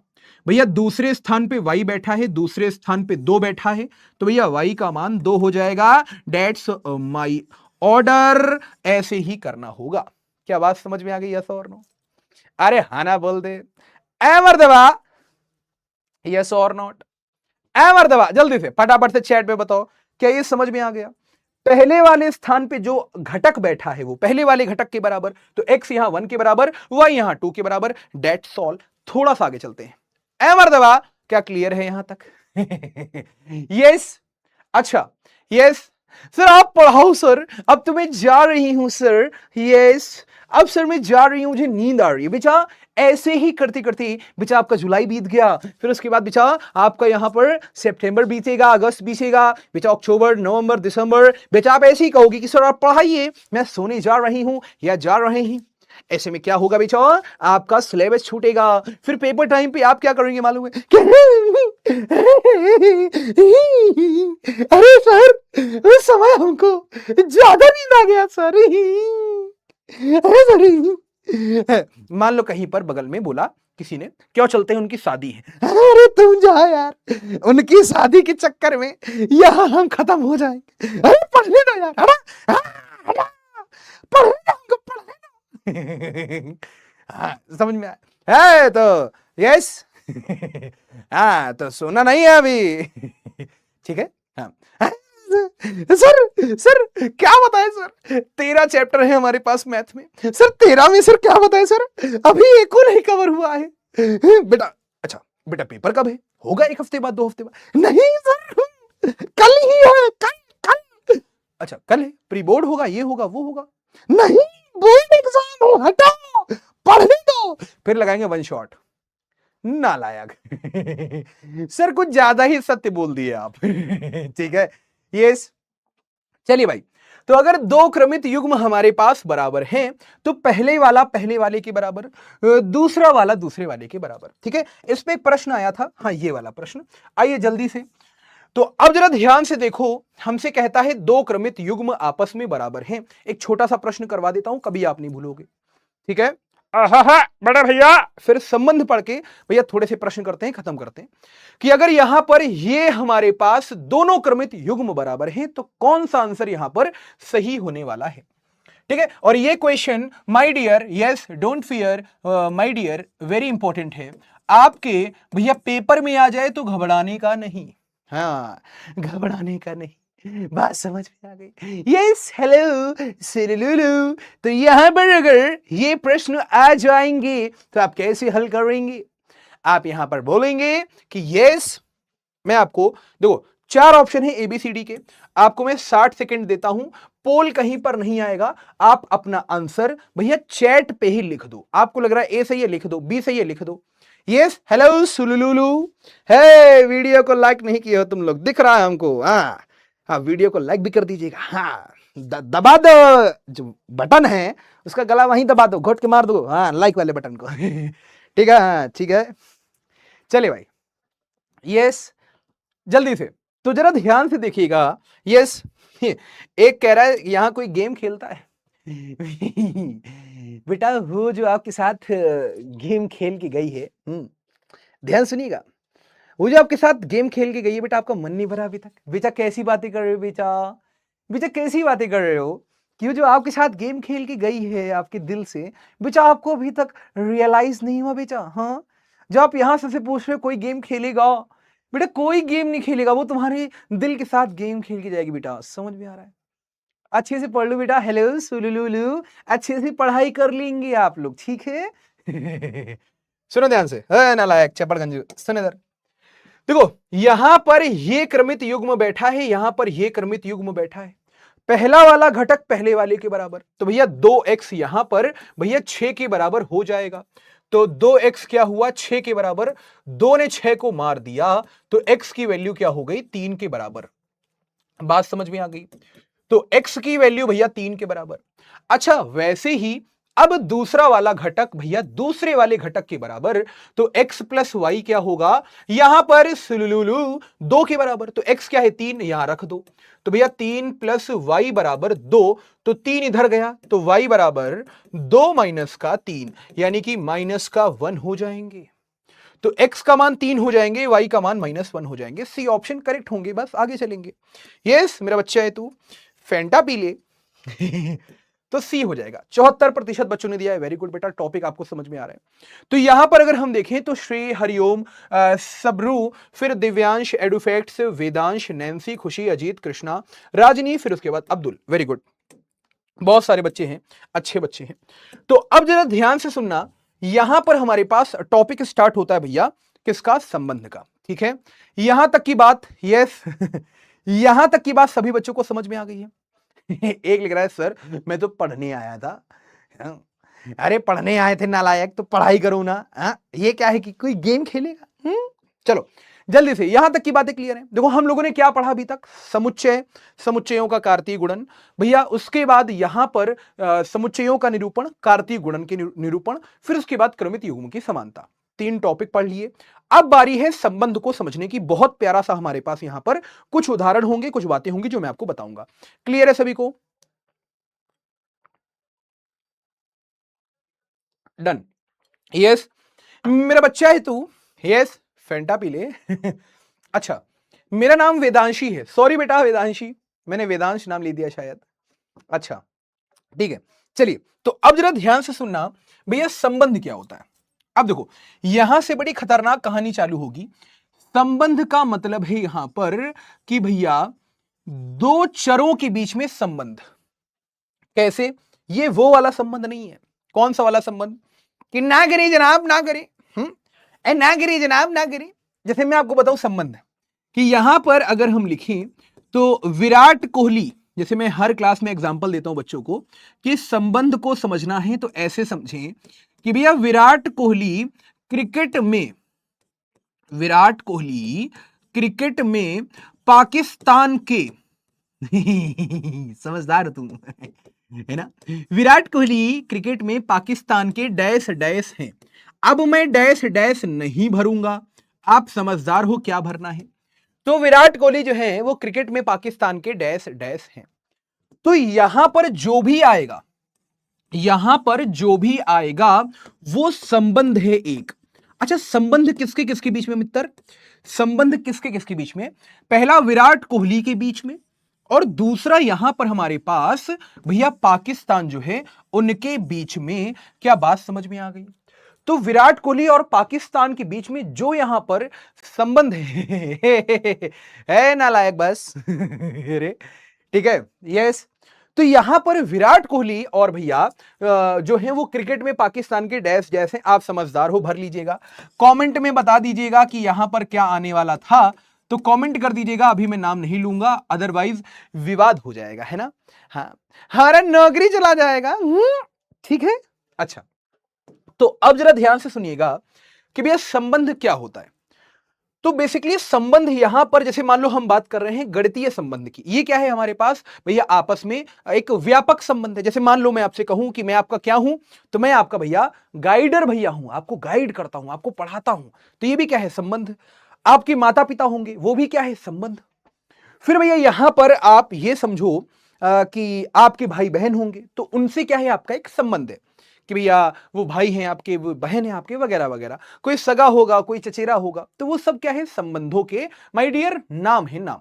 ठीक है, डन। अच्छा, अब जरा ध्यान से देखिएगा, विराट कोहली क्रिकेट में पाकिस्तान के क्या हैं? तो हमने कहा भैया यहां पर जो भी हैं हम यहां रखेंगे। यह संबंध कैसा है? व्यापक संबंध। लेकिन अगर गणितीय संबंध की बात करें तो जरा ध्यान से समझना, मैंने क्या बोला। मैंने यहां पर कहा कि भैया उदाहरण एक ले लिया जाए, बहुत प्यारा सा उदाहरण। हमने कहा देखो भैया, यहां पर एक हमारे पास ए समुच्चय है 1 2 3, ठीक है, और बी समुच्चय क्या है हमारे पास भैया 1 2 3 4 5 6 7 8 9 10। देखो एक समुच्चय क्या है? ए समुच्चय 1 2 3, एक समुच्चय है 1 2 3 4 5 6 7 8 9 10। मैंने आपसे यह कहा कि भैया दोनों समुच्चयों के बीच में एक संबंध बन रहा है। मतलब संबंध कहां से कहां निकल रहा है भैया? संबंध निकल रहा है ए समुच्चय से, जा रहा है बी समुच्चय में। जब मैं ऐसे लिख रहा हूं तो समझ जाना कि संबंध ए समुच्चय से निकलेगा, बी समुच्चय में जाएगा। ठीक है, अब सुनना, ये काफी इंपॉर्टेंट है, यहां से प्रश्न बनते हैं और आपके भैया परीक्षा में वही वही प्रश्न आते हैं। सुनना ध्यान से भैया, ए क्या है 1 2 3, बी क्या है 1 से लेकर 10। संबंध ए समुच्चय से बी समुच्चय में जा रहा है और संबंध क्या है हमारे पास भैया? संबंध है यहां पर x, y बैठा है संबंध में। जैसे कार्तीय गुणन में भैया क्रमित युग्म बैठते थे, वैसे ही संबंध में भी क्रमित युग्म बैठेगा। बनी बात है यार। भैया संबंध दो लोगों के बीच में बनता है ना, जैसे मैंने आपको क्या बताया कि भैया विराट कोहली पाकिस्तान के क्रिकेट में क्या है? कुछ है, तो संबंध दो लोगों के बीच में बनता है ना। अब मैं कहूं विराट कोहली क्या है, तो विराट कोहली तो एक आदमी भी है, एक क्रिकेटर भी है ना। उसके अलावा विराट कोहली बहुत अच्छे नागरिक भी हैं, भारत के, इंग्लैंड के, कहीं के भी। तो जैसे मान लो मैं कौन हूं? मैं अनुभव हूं, तो मेरा नाम अनुभव भी है, मेरा नाम गाइडर भैया भी है। मैं आपको मैथ्स भी पढ़ाता हूं, मैं चश्मा भी लगाता हूं, मेरे बाल हैं बहुत सारे। कम हो रहा है धीरे धीरे। पहले टेंशन थी तो बाल झड़ गए, अब बाल झड़ रहे हैं तो उसकी टेंशन, तो और बाल झड़ क्या क्या हो रहा है? यस और नो? तो कितने लोग यहां पर यह समझ गए कि भैया कहीं ना कहीं भैया संबंध दो लोगों के बीच में बनता है, तो बनी बात है हमारे पास क्रमित युग्म संबंध में भी आएगा। तो अब मान लो एक आ गया x, एक आ गया y, तो हमने क्या बोला भैया x जो है वो किसी न किसी समुच्चय में पाया जा रहा होगा। तो हमने कहा भैया x कहां पाया जा रहा है? जिस समुच्चय से संबंध निकल रहा है। और y कहां पाया जा रहा है? जिस समुच्चय में संबंध जा रहा है। अच्छा, ये कहानी तो क्या थी? ये तो स्टार्टर है। जैसे आप कहीं अगर रेस्टोरेंट में खाना खाने जाओ तो वहां पर क्या होता है, पहले ना गर्म पानी लेके आते हैं, है ना। गर्म पानी लेके आ गए, ये लेके आ गए, वो लेके आ गए, लो भैया थोड़ा हल्का हल्का, आप जो पेट में भूख लग रही है उसको शांत करो। एक तो भाई साहब क्या हुआ, गर्म पानी लेके आए तो उससे क्या होते हैं, हाथ धुलने होते गर्म पानी में। भाई साहब एक बार क्या हुआ मैं आपको बताऊं, हुआ क्या कि हम और हमारे कुछ गरीब दोस्त वो शायद इस क्लास को ना देख रहे हो तो मैं बता सकता हूं कि मैं और मेरे गरीब दोस्त भाई साहब गए रेस्टोरेंट में, महंगे रेस्टोरेंट में खाना खाने। अब भाई साहब वहां क्या होता है, हाथ धोने के लिए गर्म पानी आता है, नींबू पानी, उससे अपने हाथ को धुलो अच्छे से, जो कीटाणु हैं वो मर जाएंगे। अब भाई साहब हुआ क्या कि जैसे ही गर्म पानी आया, रखा गया टेबल पे, अब वो तो चला गया रख के, जो भी था वहां पर सर्वेंट। अब भाई साहब एक बंदे ने क्या किया, नींबू पानी का कटोरा अपने हाथ में पकड़ा और भाई साहब पी गया। जब तक कोई कुछ बोलता बोलता भाई साहब लपेट गया पानी वो। फिर बाद में क्या करा मालूम है कि यार पानी तो अच्छा था लेकिन इसमें नींबू काहे डाले थे। हमने कहा बे गंवार, वो हाथ धोने के लिए था जो तुम लपेट गए हो पटापट, समझे। तो कहने का मतलब ये है कि भैया ये क्या है, स्टार्टर, कि भैया ये लो भैया, ये लो भैया, ये लो भैया। अभी मेन कोर्स तो आएगा ही आएगा। मेन कोर्स का मतलब है कि भैया क्या खाना है खाने में, है ना, कि भैया पनीर खानी है, नान खानी है, ये खाना है, वो खाना है। तो मेन बात तो भी हुई नहीं। मेन बात क्या है यहां पर? मेन बात यह है कि भैया अब यहां पर x और y के बीच में संबंध तो बताओ।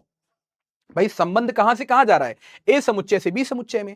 x कहां पाया जा रहा है? ए समुच्चय में। y कहां पाया जा रहा है? बी समुच्चय में। तो हमने कहा दोनों चरों के बीच में, x और y जो चर हैं, इनके बीच में संबंध तो बताओ। तो यह पाया गया कि भैया यहां पर संबंध क्या लिखा गया, कि यहां पर संबंध दोनों के बीच में लिखा गया कि भैया y क्या है, यहां पर y जो है वो x के वर्ग के बराबर है। मतलब यहां पर y बराबर x स्क्वायर। तो जब आपने संबंध को इस तरीके से लिखा तो ये क्या है भैया, समुच्चय निर्माण विधि। तो संबंध को भी हम तीन तरीके से लिख सकते हैं भैया, पहला रोस्टर विधि, फिर समुच्चय निर्माण विधि, फिर आलेखी विधि। तो जैसे ही हमने संबंध को इस तरीके से लिखा कि y बराबर एक्स स्क्वायर, तो ये क्या बन गया, समुच्चय निर्माण विधि। अब इसको मैं रोस्टर विधि में बताऊंगा। तो रोस्टर विधि में इसको कैसे बताओगे आप कहोगे कि भैया आर क्या है हमारे पास, सुनना, एक्स कॉमा वाई बैठ रहा है, पहले स्थान पे एक्स बैठेगा, दूसरे स्थान पे वाई बैठेगा। तो हमने कहा देखो भैया, यहां पर x कहां पाया जा रहा है, ए समुच्चय में, मतलब इस समुच्चय में x पाया जा रहा होगा। y कहां पाया जा रहा है, बी समुच्चय में, तो भैया y जो है वो इस समुच्चय में पाया जा रहा होगा। कहने का मतलब क्या है, x का मान यहां क्या क्या हो सकता है, x का मान 1 हो सकता है, 2 हो सकता है, 3 हो सकता है। y का मान क्या क्या हो सकता है, 1 भी, 2 भी, 3 भी, 4 भी। मतलब जरूरी नहीं कि सारे के सारे मान हो जाए y के, लेकिन मैं क्या कह रहा हूं कि y का मान इसी संख्या में पाया जाएगा। ऐसा नहीं है कि y का मान 11 हो गया। क्यों, अबे x कहां पाया जा रहा है, 1 2 3 में, और y कहां पाया जा रहा है, 1 से लेकर 10 के बीच में। तो y का मान क्या होगा, या तो 1 या तो 2, हो भी सकता है, नहीं भी हो सकता है। लेकिन पाया कहां जाएगा भैया, पाया यहीं जाएगा। क्या बच्चा बात समझ में आ रही है? तो ये बेसिक बेसिक सी बातें हैं जो आपको समझनी है। अब जरा ध्यान से देखो, ये समुच्चय निर्माण विधि में संबंध को लिख लिया, डन। अब क्या करना है, अब लिखना है संबंध को रोस्टर विधि में। तो हमने कहा भैया कुछ मत करो, जरा ध्यान से देखना, यहां पर x का मान क्या क्या हो सकता है। तो आपने कहा x का मान 1 हो सकता है, मैंने कहा भैया 1 को रखो। जैसे ही x को 1 रखोगे, y बराबर क्या हो गया, x का स्क्वायर था, मतलब 1 का स्क्वायर, यानी कि y हो गया 1। ठीक, जैसे ही x को आपने 2 रखा तो y क्या हो गया भैया, 2 का स्क्वायर, यानी कि भैया 4। फिर जैसे ही x को आपने 3 रखा तो y क्या हो गया, 3 का स्क्वायर, यानी कि यहां पर 9। इसका मतलब, अब सुनना ध्यान से, x को जब 1 रखा तो y 1 आया, x को 2 रखा तो y 4 आया, x को 3 रखा तो y 9 आया। तो यहां पर जब रोस्टर विधि में संबंध को लिखेंगे हम लोग, तो रोस्टर विधि में संबंध क्या हो जाएगा, पहले स्थान पे x, फिर उसके बाद y। तो यहां पर 1 कॉमा 1, 1 कॉमा 1, फिर भैया 2 कॉमा 4। क्यों, देखो 1 का वर्ग 1 है, 2 का वर्ग 4 है, वैसे ही 3 का वर्ग यहां पर भैया 9 है। तो हमारे पास इस रोस्टर विधि में 3 अवयव आएंगे। तो देखो ध्यान से, हमने संबंध को सबसे पहले समुच्चय निर्माण विधि में दिखाया, फिर भैया यहां पर रोस्टर विधि में दिखाया। बात समझ में आ गई?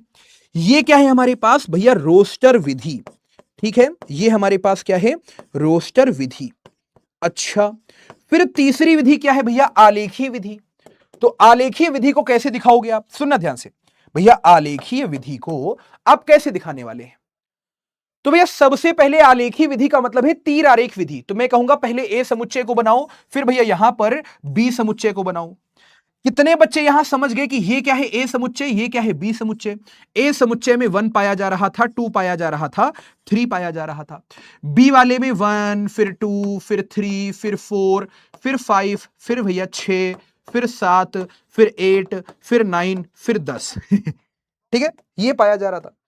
अब जरा ध्यान से समझो, यहां कुछ बेसिक बेसिक सी बातें हैं जो मैं आपको समझाना चाह रहा हूं। क्या, कि भैया हमें मालूम है कि संबंध ए समुच्चय से बी समुच्चय में जा रहा है। ठीक है, तो हमें यह मालूम है कि जिस समुच्चय से संबंध निकल रहा है उसमें चर पाया जाएगा x, और जिस समुच्चय में संबंध जा रहा है उस समुच्चय में चर पाया जाएगा y। अब हमें मालूम है कि भैया संबंध क्या है दोनों में, कि भैया y बराबर क्या है, एक्स स्क्वायर। तो यहां पर x क्या क्या हो सकता है, 1 2 3, y क्या क्या हो सकता है, 1 से लेकर के 10 के बीच में कुछ भी। तो अगर x को 1 रखोगे तो y 1 मिलेगा, मतलब 1 का तीर किसको लगा, 1 को। यहां तीर लगाने वाली बात है, समझना कि जैसे ही x को 1 रखोगे, y क्या हुआ, 1 का स्क्वायर, तो 1 का तीर लगा 1 को। अच्छा, जैसे ही x को 2 रखोगे तो y का तीर लगेगा 4 को। क्यों, अबे 2 का स्क्वायर 4 होता है, 3 का स्क्वायर 9 होता है ना, वर्ग। तो भैया यहां पर 1 का तीर 1 को बच्चा, 2 का तीर 4 को बच्चा, 3 का तीर 9 को। क्या ये बात समझ में आ गई? और जैसे ही आपने लिखा इसको ऐसे, हमने कहा ये क्या है, ये हमारे पास आलेखीय विधि है। बात समझ में आ गई? ये हमारे पास क्या है, आलेखीय विधि है। तो हम संबंध को भैया 3 तरीके से लिख सकते हैं। पहला रोस्टर विधि, फिर समुच्चय निर्माण विधि, फिर उसके बाद आलेखी विधि। यस मेरे बच्चे आए, तू जल्दी से मुझे बताओ क्या यहां पर भैया ये बात समझ में आ गई है? अच्छा, thank you Himanshi, thank you thank you thank you. तो जल्दी से मुझे एक बात बताओ, यहां पर क्या ये बात समझ में आ गई? संबंध को रोस्टर विधि में ऐसे, आलेखी विधि में ऐसे, और भैया समुच्चय निर्माण विधि में ऐसे। अब से यहां देखो, यहां देखो, जल्दी से यहां पर देखो एक और उदाहरण कि भैया ए समुच्चय में क्या बैठा था, सुनना ध्यान से। ए समुच्चय में यहां पर बैठा था भारत, फिर उसके बाद यहां पर बैठा था भैया, यस नागरी जनाब नागरी, ये इंडिया के बच्चे बहुत शैतान है, ये तरह तरह की बातें करते हैं, नागरी जनाब यस तो भारत हो गया, पाकिस्तान हो गया। तो यहां पर भारत हो गया हमारे पास, फिर पाकिस्तान हो गया, ये ए समुच्चय में बैठे हमारे पास, ठीक है। तो नागरी जनाब, नागरी जनाब नागरी, ये इंडिया के बच्चे बहुत शैतान है, नागरी जनाब, नागरी जनाब नागरी तो ए समुच्चय में भारत बैठा है, फिर पाकिस्तान बैठा है, फिर यहां नेपाल बैठा है, अच्छा जी, और फिर यहां पर मान लो हमारे पास बैठा है उत्तर प्रदेश, आना बोलना पड़ेगा रे, क्या बैठा है उत्तर प्रदेश, क्या बात है, यस। अरे दिल वालों के, अरे दिल वालों के, दिल वालों के दिल का करार लूटने हम आए हैं यूपी, और यूपी लूटने, काहे लूटेंगे बिहार, यूपी यूपी लूटेंगे, ठीक है। तो ए समुच्चय में कौन बैठा है? भारत, पाकिस्तान, नेपाल, उत्तर प्रदेश। और बी में कौन बैठा है? वैसे उत्तर प्रदेश यहां ना लाओ क्योंकि यहां देश बैठे हैं, तो भारत, पाकिस्तान, नेपाल और यहां पर भूटान, ठीक, ये बिठा दो आप। जब देश बैठे हैं तो देश बिठा लो फिर, है ना, राज्य बिठाने से कोई फायदा नहीं है। हाँ ये देखो एक आया, हमको मालूम था, अमन एक्सप्लोर, ये बेचारा रिकॉर्डेड है क्लास, आता है एक बच्चा आता है, हाँ सर रिकॉर्डेड है क्लास सर। तुम्हारे जैसे चपड़गंजू के लिए ये देखा है, नालायक, 7:10 हो रहा है, 11 जुलाई सैटरडे, नालायक। सर क्लास रिकॉर्डेड है सर, क्लास रिकॉर्डेड है सर, सर क्लास रिकॉर्डेड है सर, क्लास रिकॉर्डेड है सर, सर लाइव पढ़ा रहा हूं तुमको, समझ में आया? तो अब जरा ध्यान से देखना उदाहरण कि भैया ए समुच्चय में क्या बैठा है? भारत, पाकिस्तान, नेपाल और भूटान। और यहां पर बी समुच्चय में कौन बैठा है? बी समुच्चय में हमारे पास मान लो बैठा है यहां पर दिल्ली, मामा गए दिल्ली, वहां से लाए बिल्ली, बिल्ली ने मारा पंजा, मामा होगा गंजा, तो बी क्या हो गया? दिल्ली। फिर उसके बाद यहां पर भैया हमारे पास क्या बैठा है? भैया इस्लामाबाद, ठीक, मैंने बोला ठीक, तुमने बोला ठीक, तो दिल्ली, इस्लामाबाद, फिर यहां पर काठमांडू, फिर उसके बाद यहां पर मान लो बैठा है कुछ और, क्या बैठा दे हम, बर्मा या बांग्ला, कुछ भी बिठा दे यार, कुछ भी बिठा दो, नहीं बिठा लेंगे हम कुछ और, यही बिठा दो, ठीक है। अच्छा तो अब जरा ध्यान से समझें आप कि भैया यहां पर ए समुच्चय में भारत, पाकिस्तान, नेपाल, भूटान, बी में दिल्ली, इस्लामाबाद, काठमांडू। हमने क्या किया? हमने कहा भैया देखो संबंध जो है वो ए समुच्चय से बी समुच्चय में जा रहा है, यस और नो।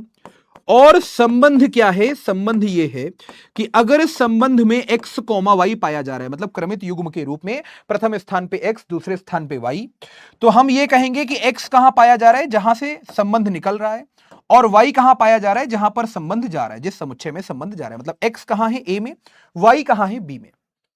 तो यहां पर x, y लिखा हुआ है। अब यहां पर अगर हम देखें तो हमें क्या समझ में आता है कि भैया x पाया जा रहा है a में, y पाया जा रहा है b में, और हमने क्या लिखा? हमने कहा कि यहां पर जो भैया y है ना, y जो है, या हम ऐसे लिखेंगे क्या कि x की राजधानी y है, x की राजधानी भैया y है। तो कितने बच्चे यहां समझ गए कि भैया अगर x की राजधानी y है तो ये कौन सा भैया रूप है? जल्दी से बताओ चैट पे। भैया ये हमारे पास भैया सेट बिल्डर फॉर्म है, मतलब समुच्चय निर्माण विधि है, बात समझ में आ गई। और ये हमारे पास क्या है? दूसरा वाला, मान लो रोस्टर विधि में लिखना हो तो प्रथम स्थान पे अगर x बैठ रहा है तो उसकी राजधानी उसके बाजू में। भाई रोस्टर विधि में अगर हम देखें तो अगर x बैठा है तो बाजू में y बैठा है, दोनों के बीच में संबंध क्या है? x की राजधानी y, मतलब यहां अगर कोई देश बैठ रहा है तो उसकी राजधानी, मतलब यहां जो भी बैठा है उसके बाजू में उसकी राजधानी। तो यहां अगर भारत बैठ रहा है तो भैया यहां कौन बैठेगा? उसकी राजधानी, यानी कि दिल्ली। बात समझ में आ गई। फिर वैसे ही अगर यहां पर पाकिस्तान बैठ रहा है तो उसकी राजधानी यहां पर इस्लामाबाद। याद रखिएगा, भारत की राजधानी दिल्ली, पाकिस्तान की राजधानी यहां पर इस्लामाबाद होती है। नेपाल की राजधानी यहां पर क्या होगी मित्र भैया, नेपाल की राजधानी यहां पर काठमांडू होती है। बात समझ में आ गई। अच्छा एक बात बताओ, भूटान की राजधानी है शायद कुछ म्यांमार बर्मा कुछ तो होगी, लेकिन भूटान की राजधानी यहां बैठी नहीं है, तो क्या यहां पर भूटान शामिल होगा? नहीं शामिल होगा। इसका मतलब संबंध में तीन ही अवयव आए, Bharat comma Delhi, Pakistan comma Islamabad, Nepal comma Kathmandu. अच्छा ये कौन सी विधि है? अगर हम देखें तो ये हमारे पास भैया रोस्टर विधि है। बात समझ में आ गई। ये कौन सी विधि है? रोस्टर विधि। मतलब अगर हम देखें तो यहां पर भैया अगर संबंध ए समुच्चय से बी समुच्चय में जा रहा था, ये ए समुच्चय ये बी समुच्चय, ए से बी में संबंध जा रहा था, ए में भारत बैठा था, फिर यहां पाकिस्तान बैठा था, फिर भैया नेपाल बैठा था, फिर यहां पर भैया भूटान बैठा था। अगर हम देखें तो बी समुच्चय में यहां पर दिल्ली, फिर उसके बाद यहां पर इस्लामाबाद, फिर यहां पर काठमांडू। तो कितने बच्चे यहां समझ गए कि भैया हम क्या देखेंगे? यहां पर हम यहां पर देखेंगे कि भैया एक्स कहां पाया जा रहा है। सुनना ध्यान से, बहुत जरूरी है ये। क्या कि ए समुच्चय में एक्स पाया जा रहा है, बी समुच्चय में वाई पाया जा रहा है। हम कह रहे हैं कि एक्स की राजधानी वाई है। मतलब ए समुच्चय में जितने भी अवयव बैठे हैं वो अपनी राजधानी को तीर मारेंगे, है ना? यस और नो मेरे बच्चा? तो भारत तीर मारेगा अपनी राजधानी दिल्ली को, पाकिस्तान राजधानी इस्लामाबाद को, नेपाल राजधानी काठमांडू को। तो ये हमारे पास जो विधि आई है, ये विधि कौन सी है हमारे पास? ये हमारे पास आलेखीय विधि है। क्या बच्चा बात समझ में आ गई? ये हमारे पास कौन सी विधि है बच्चा? ये हमारे पास आलेखीय विधि है। अब मैं आपको कुछ बढ़िया बढ़िया बातें बताना चाहता हूं। कौन कौन सी बातें? जरा ध्यान से सुनना कि अगर भैया मान लो कोई भी क्रमित युग्म किसी संबंध में पाया जा रहा है, ध्यान से सुनिएगा, अगर कोई भी क्रमित युग्म किसी भी संबंध में पाया जा रहा है तो हम कहेंगे ए क्या है भैया? बी से संबंधित। यस और नो? जैसे यहां देखो भैया भारत कौमा दिल्ली पाया जा रहा था, तो हम क्या कहेंगे? जो भारत है यहां पर वो भैया संबंधित है किससे? दिल्ली से। हम यहां क्या कहेंगे कि भैया भारत जो है वो दिल्ली से संबंधित है। कौन से संबंध के द्वारा? आर संबंध के द्वारा। क्यों? आर संबंध क्या कहता है कि भैया एक्स की राजधानी वाई है तो भारत की राजधानी दिल्ली है। वैसे ही अगर कोई भी अगर क्रमित युग्म ए कॉमा बी संबंध आर में पाया जा रहा है तो हम कहेंगे ए क्या है भैया? बी से संबंधित। किस संबंध के द्वारा? आर संबंध के द्वारा। यस और नो मेरा बच्चा? यस मेरा बच्चा है तू फेंटा पी ले। तो यहां पर ए जो है वो बी से संबंधित है आर संबंध के द्वारा, तो संबंध आर द्वारा ए बी से संबंधित है। अगर मान लो कोई भी क्रमित युग्म ए कॉमा बी संबंध आर में नहीं पाया जा रहा है तो हम कहेंगे ए यहां पर आर संबंध के द्वारा बी से संबंधित नहीं है। ठीक है? अच्छा इसी पे एक प्रश्न आया है, ध्यान से समझो, ये प्रश्न बड़ा गजब का है। मतलब ये 26 में भी आया था, फिर उसके पहले ये 25 में भी आया है, फिर 24 में भी आया है, फिर 23 में भी आया है, फिर 22 में भी आया है। तो ये प्रश्न काफी इंपॉर्टेंट है। ये प्रश्न काफी इंपॉर्टेंट है। बहुत सारे बच्चे इसको छोड़ते हैं, पता नहीं क्यों। हमसे क्या कहता है कि भैया मान लीजिए कि समुच्चय एन में, समुच्चय एन में मतलब जो संबंध है वो एन समुच्चय से एन समुच्चय में जा रहा है। मतलब अब यहां देखो, अगर ए कॉमा बी बैठा है तो इसका मतलब इस वाले में ए पाया जा रहा होगा, इस वाले में बी पाया जा रहा होगा। मतलब ए और बी दोनों कैसे होंगे? प्राकृतिक संख्याओं के समुच्चय में भैया पाए जा रहे होंगे। अच्छा अब जरा ध्यान से देखना, हमसे क्या कहता है? 60 सेकंड मैंने आपको दे दिए। हमसे कहता है कि मान लीजिए कि समुच्चय एन से एन में एक संबंध आर पाया जा रहा है, ए कॉमा बी क्या है? चर है हमारे पास। तो ए कहां पाया जाएगा? एन में। बी भी कहां पाया जाएगा? एन में। ए बराबर क्या है भैया? ए बराबर बी माइनस का 2 है। अच्छा और बी क्या है? 6 से बड़ा। अगर बी 6 से बड़ा है तो यहां पर बी कभी भी 4 नहीं हो सकता, तो ये वाला उत्तर गलत हो गया। भाई यहां पर बी क्या है? 4, और बी हमेशा 6 से बड़ा होगा, तो पहला वाला ऑप्शन गलत। देखो यहां पर बी 6 से बड़ा है तो भैया बी यहां पर 8 हो सकता है, मतलब ये ऑप्शन भी सही हो सकता है। b 6 से बड़ा है तो b कभी भी 6 के बराबर नहीं हो सकता है ना, b का मान कभी भी 6 नहीं हो सकता, 6 से बड़ा रहेगा हमेशा। तो यहां b हमारे पास 8 हो सकता है। देखो अब या तो ये ऑप्शन बचा या तो ये ऑप्शन, भाई या तो बचा b या तो बचा d। तो हमने कहा देखो भैया b यहां पर भी 8 है, b यहां पर भी 8 है, तो 8 को यहां पर रखो तो 8 माइनस 2 तो a क्या आ गया भैया 6 आ गया। अगर हम देखें तो यहां पर a क्या है 6 और भैया b क्या है 8, तो ये वाला जो क्रमित युग्म है ये संबंध में पाया जाएगा। तो 6,8 नहीं पाया जाए, मतलब 3,8 नहीं पाया जाएगा, 6,8 यहां पर पाया जाएगा। तो भैया डी ऑप्शन हमारे पास सही है। वेरी गुड बच्चा लोग, वेरी गुड। तो यहां पर डी ऑप्शन हमारे पास सही होगा। 80% बच्चों ने, निधि यादव, अजीत, सपना, प्रिंस, म्यूजिशियन, वेदांशी, फिर उसके बाद आयुष, हरिओम, सुहानी, नंदिनी। क्या बात है। तो ऐसे प्रश्न अगर आ गए तो परेशान मत होना।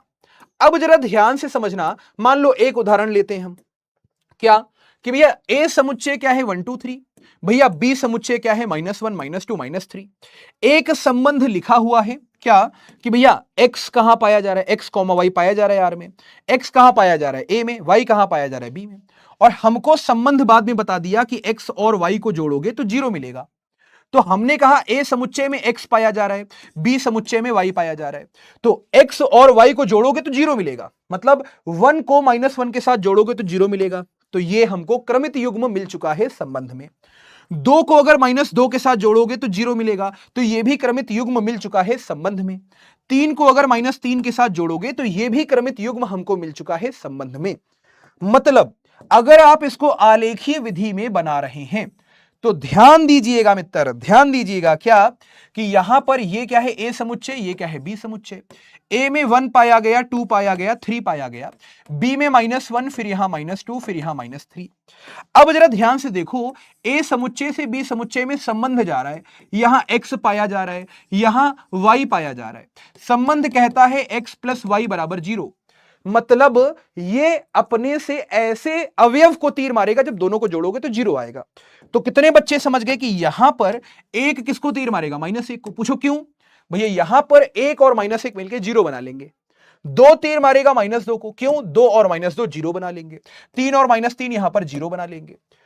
तो यहां पर रोस्टर विधि में हमारे पास क्या आएगा? रोस्टर विधि में हमारे पास 1, -1, 2, -2, 3, -3 आएगा। बात समझ में आ गई? अच्छा, अब यहां पर हमारे पास सबसे जरूरी है कि भैया प्रांत क्या होता है, संबंध का प्रांत। तो जरा ध्यान से सुनना, संबंध का प्रांत क्या होता है कि भैया अगर रोस्टर विधि में देख रहे हो तो यहां पर क्रमित युग्म के जो पहले पहले वाले घटक हैं वो क्या कहलाएंगे भैया? यहां पर भैया प्रांत कहलाएंगे। जैसे यहां देखो, इस वाले में भैया अगर हम आपको बताएं कि प्रांत क्या है, इस संबंध का अगर प्रांत हमसे कोई पूछे तो हमने कहा भैया जो प्रथम प्रथम घटक पे बैठे हैं, जैसे 1 हो गया, 2 हो गया, 3 हो गया, ये पहले स्थान पे बैठे हैं तो 1, 2, 3 प्रांत हो गया। अगर कोई हमसे पूछे कि भैया बताओ परिसर क्या होगा, तो हम कहेंगे जो दूसरे दूसरे वाले स्थान पे बैठे हैं, -1, -2, -3, ये क्या हो जाएगा हमारे पास भैया? परिसर हो जाएगा। तो अगर कोई भी आपको संबंध दिया है भैया रोस्टर विधि में, तो जो प्रथम प्रथम घटक पर भैया बैठे हुए उपस्थित अवयव हैं वही क्या हो जाएंगे? प्रांत। जैसे 1 2 3 क्या था पीछे था हमारे पास उदाहरण में। और अगर कोई पूछे आपसे परिसर, तो आप ये कहोगे कि भैया जो द्वितीय स्थान पे बैठे हुए हैं संबंध में, जो क्रमित युग्मों में द्वितीय घटक बैठे हैं वो क्या होंगे? परिसर। जैसे यहां पर -1, -2, -3, तो ये क्या हो गया? परिसर। अच्छा, एक प्रांत होता है, एक परिसर होता है, फिर एक सह प्रांत होता है। तो याद रखिएगा भैया सह प्रांत सदैव प्रश्न में दिया होता है। मान लो एक संबंध जा रहा है ए समुच्चय से बी समुच्चय में, तो जिस समुच्चय में संबंध जा रहा होता है वही पूरा समुच्चय सह प्रांत कहलाता है। क्या बात समझ में आ गई? तो इस बात से हमने क्या सीखा कि कभी भी याद रखिएगा कि सह प्रांत भैया निकाला नहीं जाता है, चाहे फलन हो चाहे संबंध हो, हमेशा भैया सह प्रांत दिया होता है। प्रश्न में सदैव दिया होता है सह प्रांत। बात समझ में आ गई? अच्छा, अब मान लो ये तो रोस्टर विधि की बात थी। मान लो आलेखीय निरूपण में भैया एक संबंध ए समुच्चय से बी समुच्चय में जा रहा है, तो हम कहते हैं जहां जहां से तीर निकला वो क्या हो गया भैया? प्रांत। जहां जहां पर तीर लगा वो क्या हो गया हमारे पास? परिसर। ध्यान से देखो, ए समुच्चय से बी समुच्चय में संबंध जा रहा था, तो जिस समुच्चय में संबंध जा रहा है पूरा पूरा समुच्चय सहप्रांत कहलाएगा। अच्छा, जहां जहां से तीर निकला, 1 से निकला, 2 से निकला, 3 से निकला, तो वो क्या हो जाएगा? प्रांत। तो प्रांत क्या हो गया? 1 2 3। और जहां जहां पर तीर लगा वो क्या हो जाएगा भैया? परिसर हो जाएगा। बात समझ में आ गई? तो परिसर क्या हो गया? -1, फिर भैया -2, फिर भैया -3। ठीक है, ये प्रांत और परिसर, ये थोड़ी सी शॉर्ट ट्रिक है, मतलब आलेखी विधि को देख के आप बता सकते हैं कि कौन प्रांत हो गया और कौन यहां पर भैया परिसर हो चुका है। बात समझ में आ गई? अब जरा ध्यान से देखना, संबंधों की कुल संख्या, यह भी बहुत इंपॉर्टेंट है, वेरी इंपॉर्टेंट। यहां से प्रश्न पूछा जा चुका है। मान लो ए समुच्चय में पी अवयव, बी समुच्चय में क्यू अवयव। सुन लो भाई, अरे मेरे बच्चे है तू फेंटा पी ले, भाई साहब बड़ा गजब का प्रश्न पूछते हैं। और ऐसे प्रश्न आपको दिख सकते हैं अपनी परीक्षाओं में। बोर्ड लेवल पे आया था अभी 26, यूपी बोर्ड में पिछले साल आया था, 2026 में आया था कि भैया बताओ ए समुच्चय में इतने अवयव, बी समुच्चय में इतने अवयव, तो भैया ये बताओ कि कुल संबंध कितने बन सकते हैं ए समुच्चय से बी समुच्चय में। तो कितने बच्चे समझ गए कि कुल संबंधों का सूत्र याद कर लें आप, 2 की घात p गुणे q। p क्या है? ए समुच्चय में उपस्थित अवयव। q क्या है? बी समुच्चय में उपस्थित अवयव। ठीक है, अच्छा तो अब जरा ध्यान से देखो, हमसे जैसे मान लो उदाहरण मैंने आपसे कहा कि यहां पर अगर मान लो ए समुच्चय क्या था? ए समुच्चय था 1 2 3 और बी समुच्चय क्या था भैया? a, b। तो अगर मैंने आपसे कहा कि भैया बताओ कुल संबंध, मैंने कहा कुल संबंध, तो यह अधूरा प्रश्न है। मालूम है क्यों? यहां पर कुल संबंध हमें बताओ कि किस समुच्चय से किस समुच्चय में जा रहे हैं। तो मान लो किसी ने कहा कि अगर संबंध ए समुच्चय से बी समुच्चय में जा रहा है, तब बताओ कुल संबंध। तो मैंने कहा 2 की घात, ए में कितने अवयव हैं? 3। अच्छा, फिर बी में कितने अवयव हैं? 2। मैंने कहा भैया 2 की घात 6। बात समझ में आ गई? मान लो किसी ने मेरे से कहा कि भैया संबंध जा रहा है बी से ए में, तो मैंने कहा देखो भैया यहां पर कुल संबंध 2 की घात, बी में कितने अवयव हैं? 2। बी में कितने अवयव हैं? 2। ए में कितने हैं? 3। तो यहां पर 2 की घात 6। तो संबंध चाहे ए समुच्चय से बी समुच्चय में जा रहा हो, चाहे बी समुच्चय से ए समुच्चय में, कुल संबंधों की संख्या एक जैसी आने वाली है। लेकिन खतरनाक चीज कहां पर आती है? सुनना, ये कोई नहीं बताता आपको। खतरनाक चीज कहां पर आएगी? मान लो किसी ने कहा संबंध ए समुच्चय से ए समुच्चय में जा रहा है। अब ये कोई नहीं बताता आपको, होता सबके पास है, सब दिमाग में छुपा के रखते हैं, बताता कोई नहीं। हाँ, आपके गाइडर भैया आपको बता रहे हैं, इसकी कदर कर लो आप। तो यहां पर अगर संबंध ए समुच्चय से ए समुच्चय में जा रहा है तो 2 की घात ए में कितने अवयव हैं? 3। और भैया फिर ए में कितने अवयव हैं? 3। तो 2 की घात 9।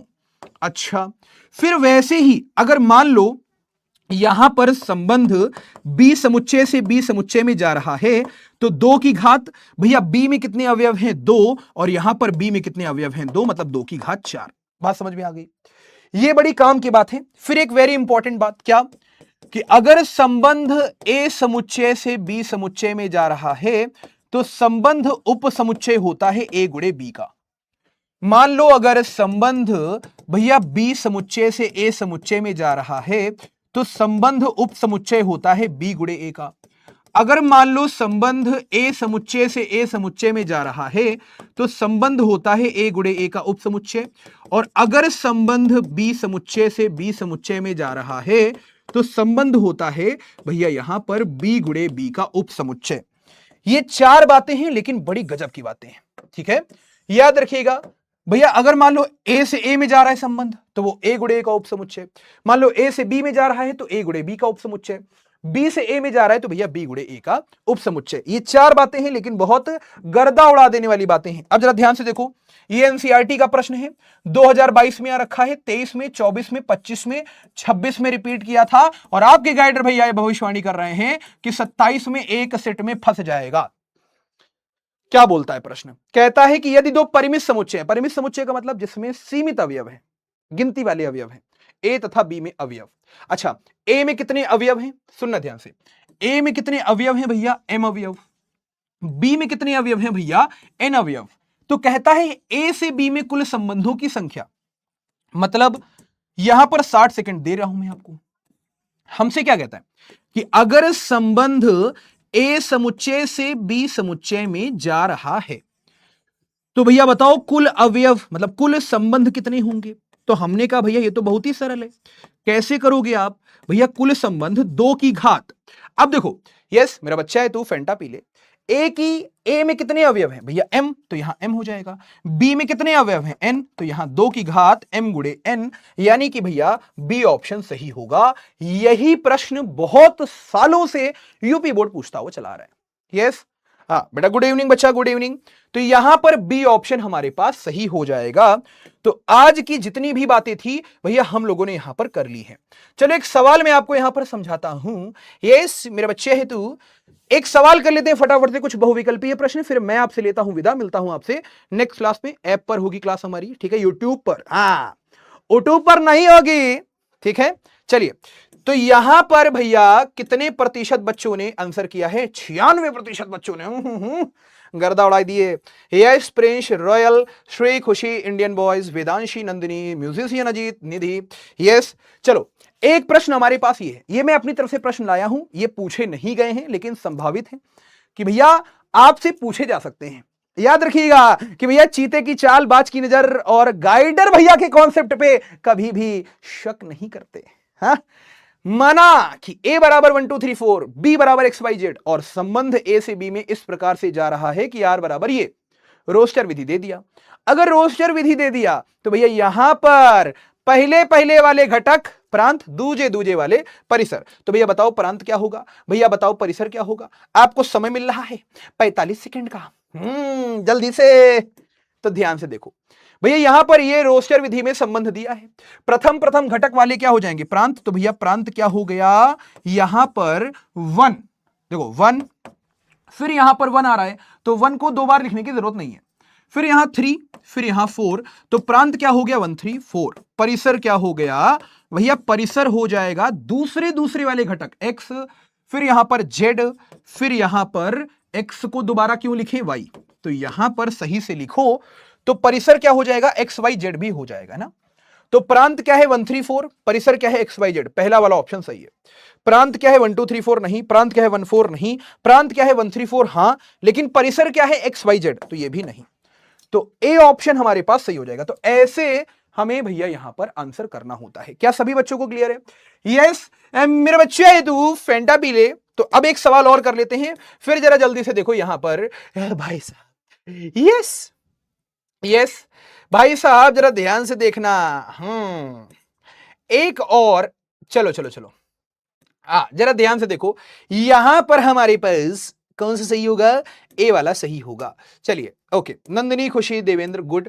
अब जरा ये देखो भैया, मान लो हमको P गुणे Q समुच्चय दे दिया गया, P गुणे Q दे दिया गया, हमसे कहता है कि भैया P बताओ Q बताओ।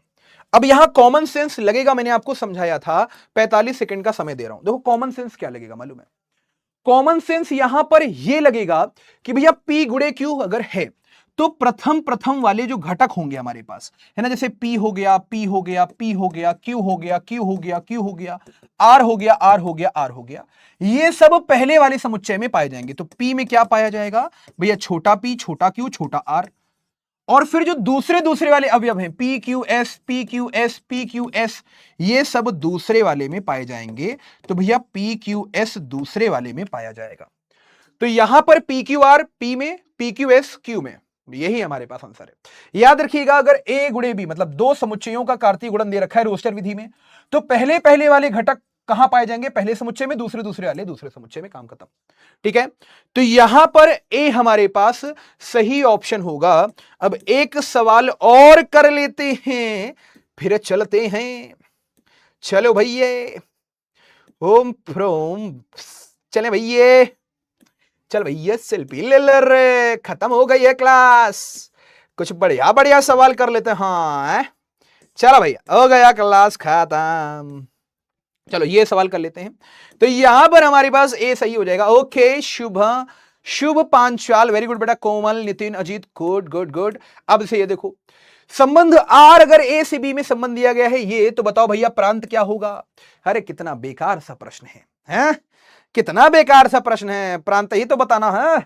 क्यों जे मर्दबा, प्रांत कैसे बताइएगा। अरे तो जब पहले पहले वाले भैया अवयव हैं 1 2 1/2, यही प्रांत हो गया। तो प्रांत क्या हो जाएगा हमारे पास जी? ए 1 हो गया, 2 हो गया, 1/2 हो गया। दिस इज व्हाट प्रांत।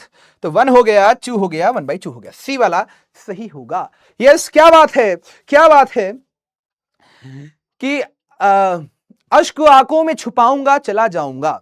क्या वो कहते नहीं कि थोड़ा देर और पड़ा रहने दे मुझे दर पे, जैसे ही होश में आऊंगा चला जाऊंगा। क्या बात है, क्या बात है, क्या बात है। तो सी यहां पर सही आंसर होएगा। तो भैया यहां पर समरी की बात करें अगर, तो भैया समरी क्या बताई मैंने आपको देखिए क्या समझाया। पहले मैंने आपको समझाया बेटा समुच्चय, बस क्लास खत्म हो चुकी है, 2 मिनट समरी ले लो। समुच्चय बताया, समुच्चयों का कार्तीय गुणन। कार्तीय गुणन को 3 तरीके से लिखते हैं, रोस्टर, समुच्चय निर्माण विधि, आलेखी विधि।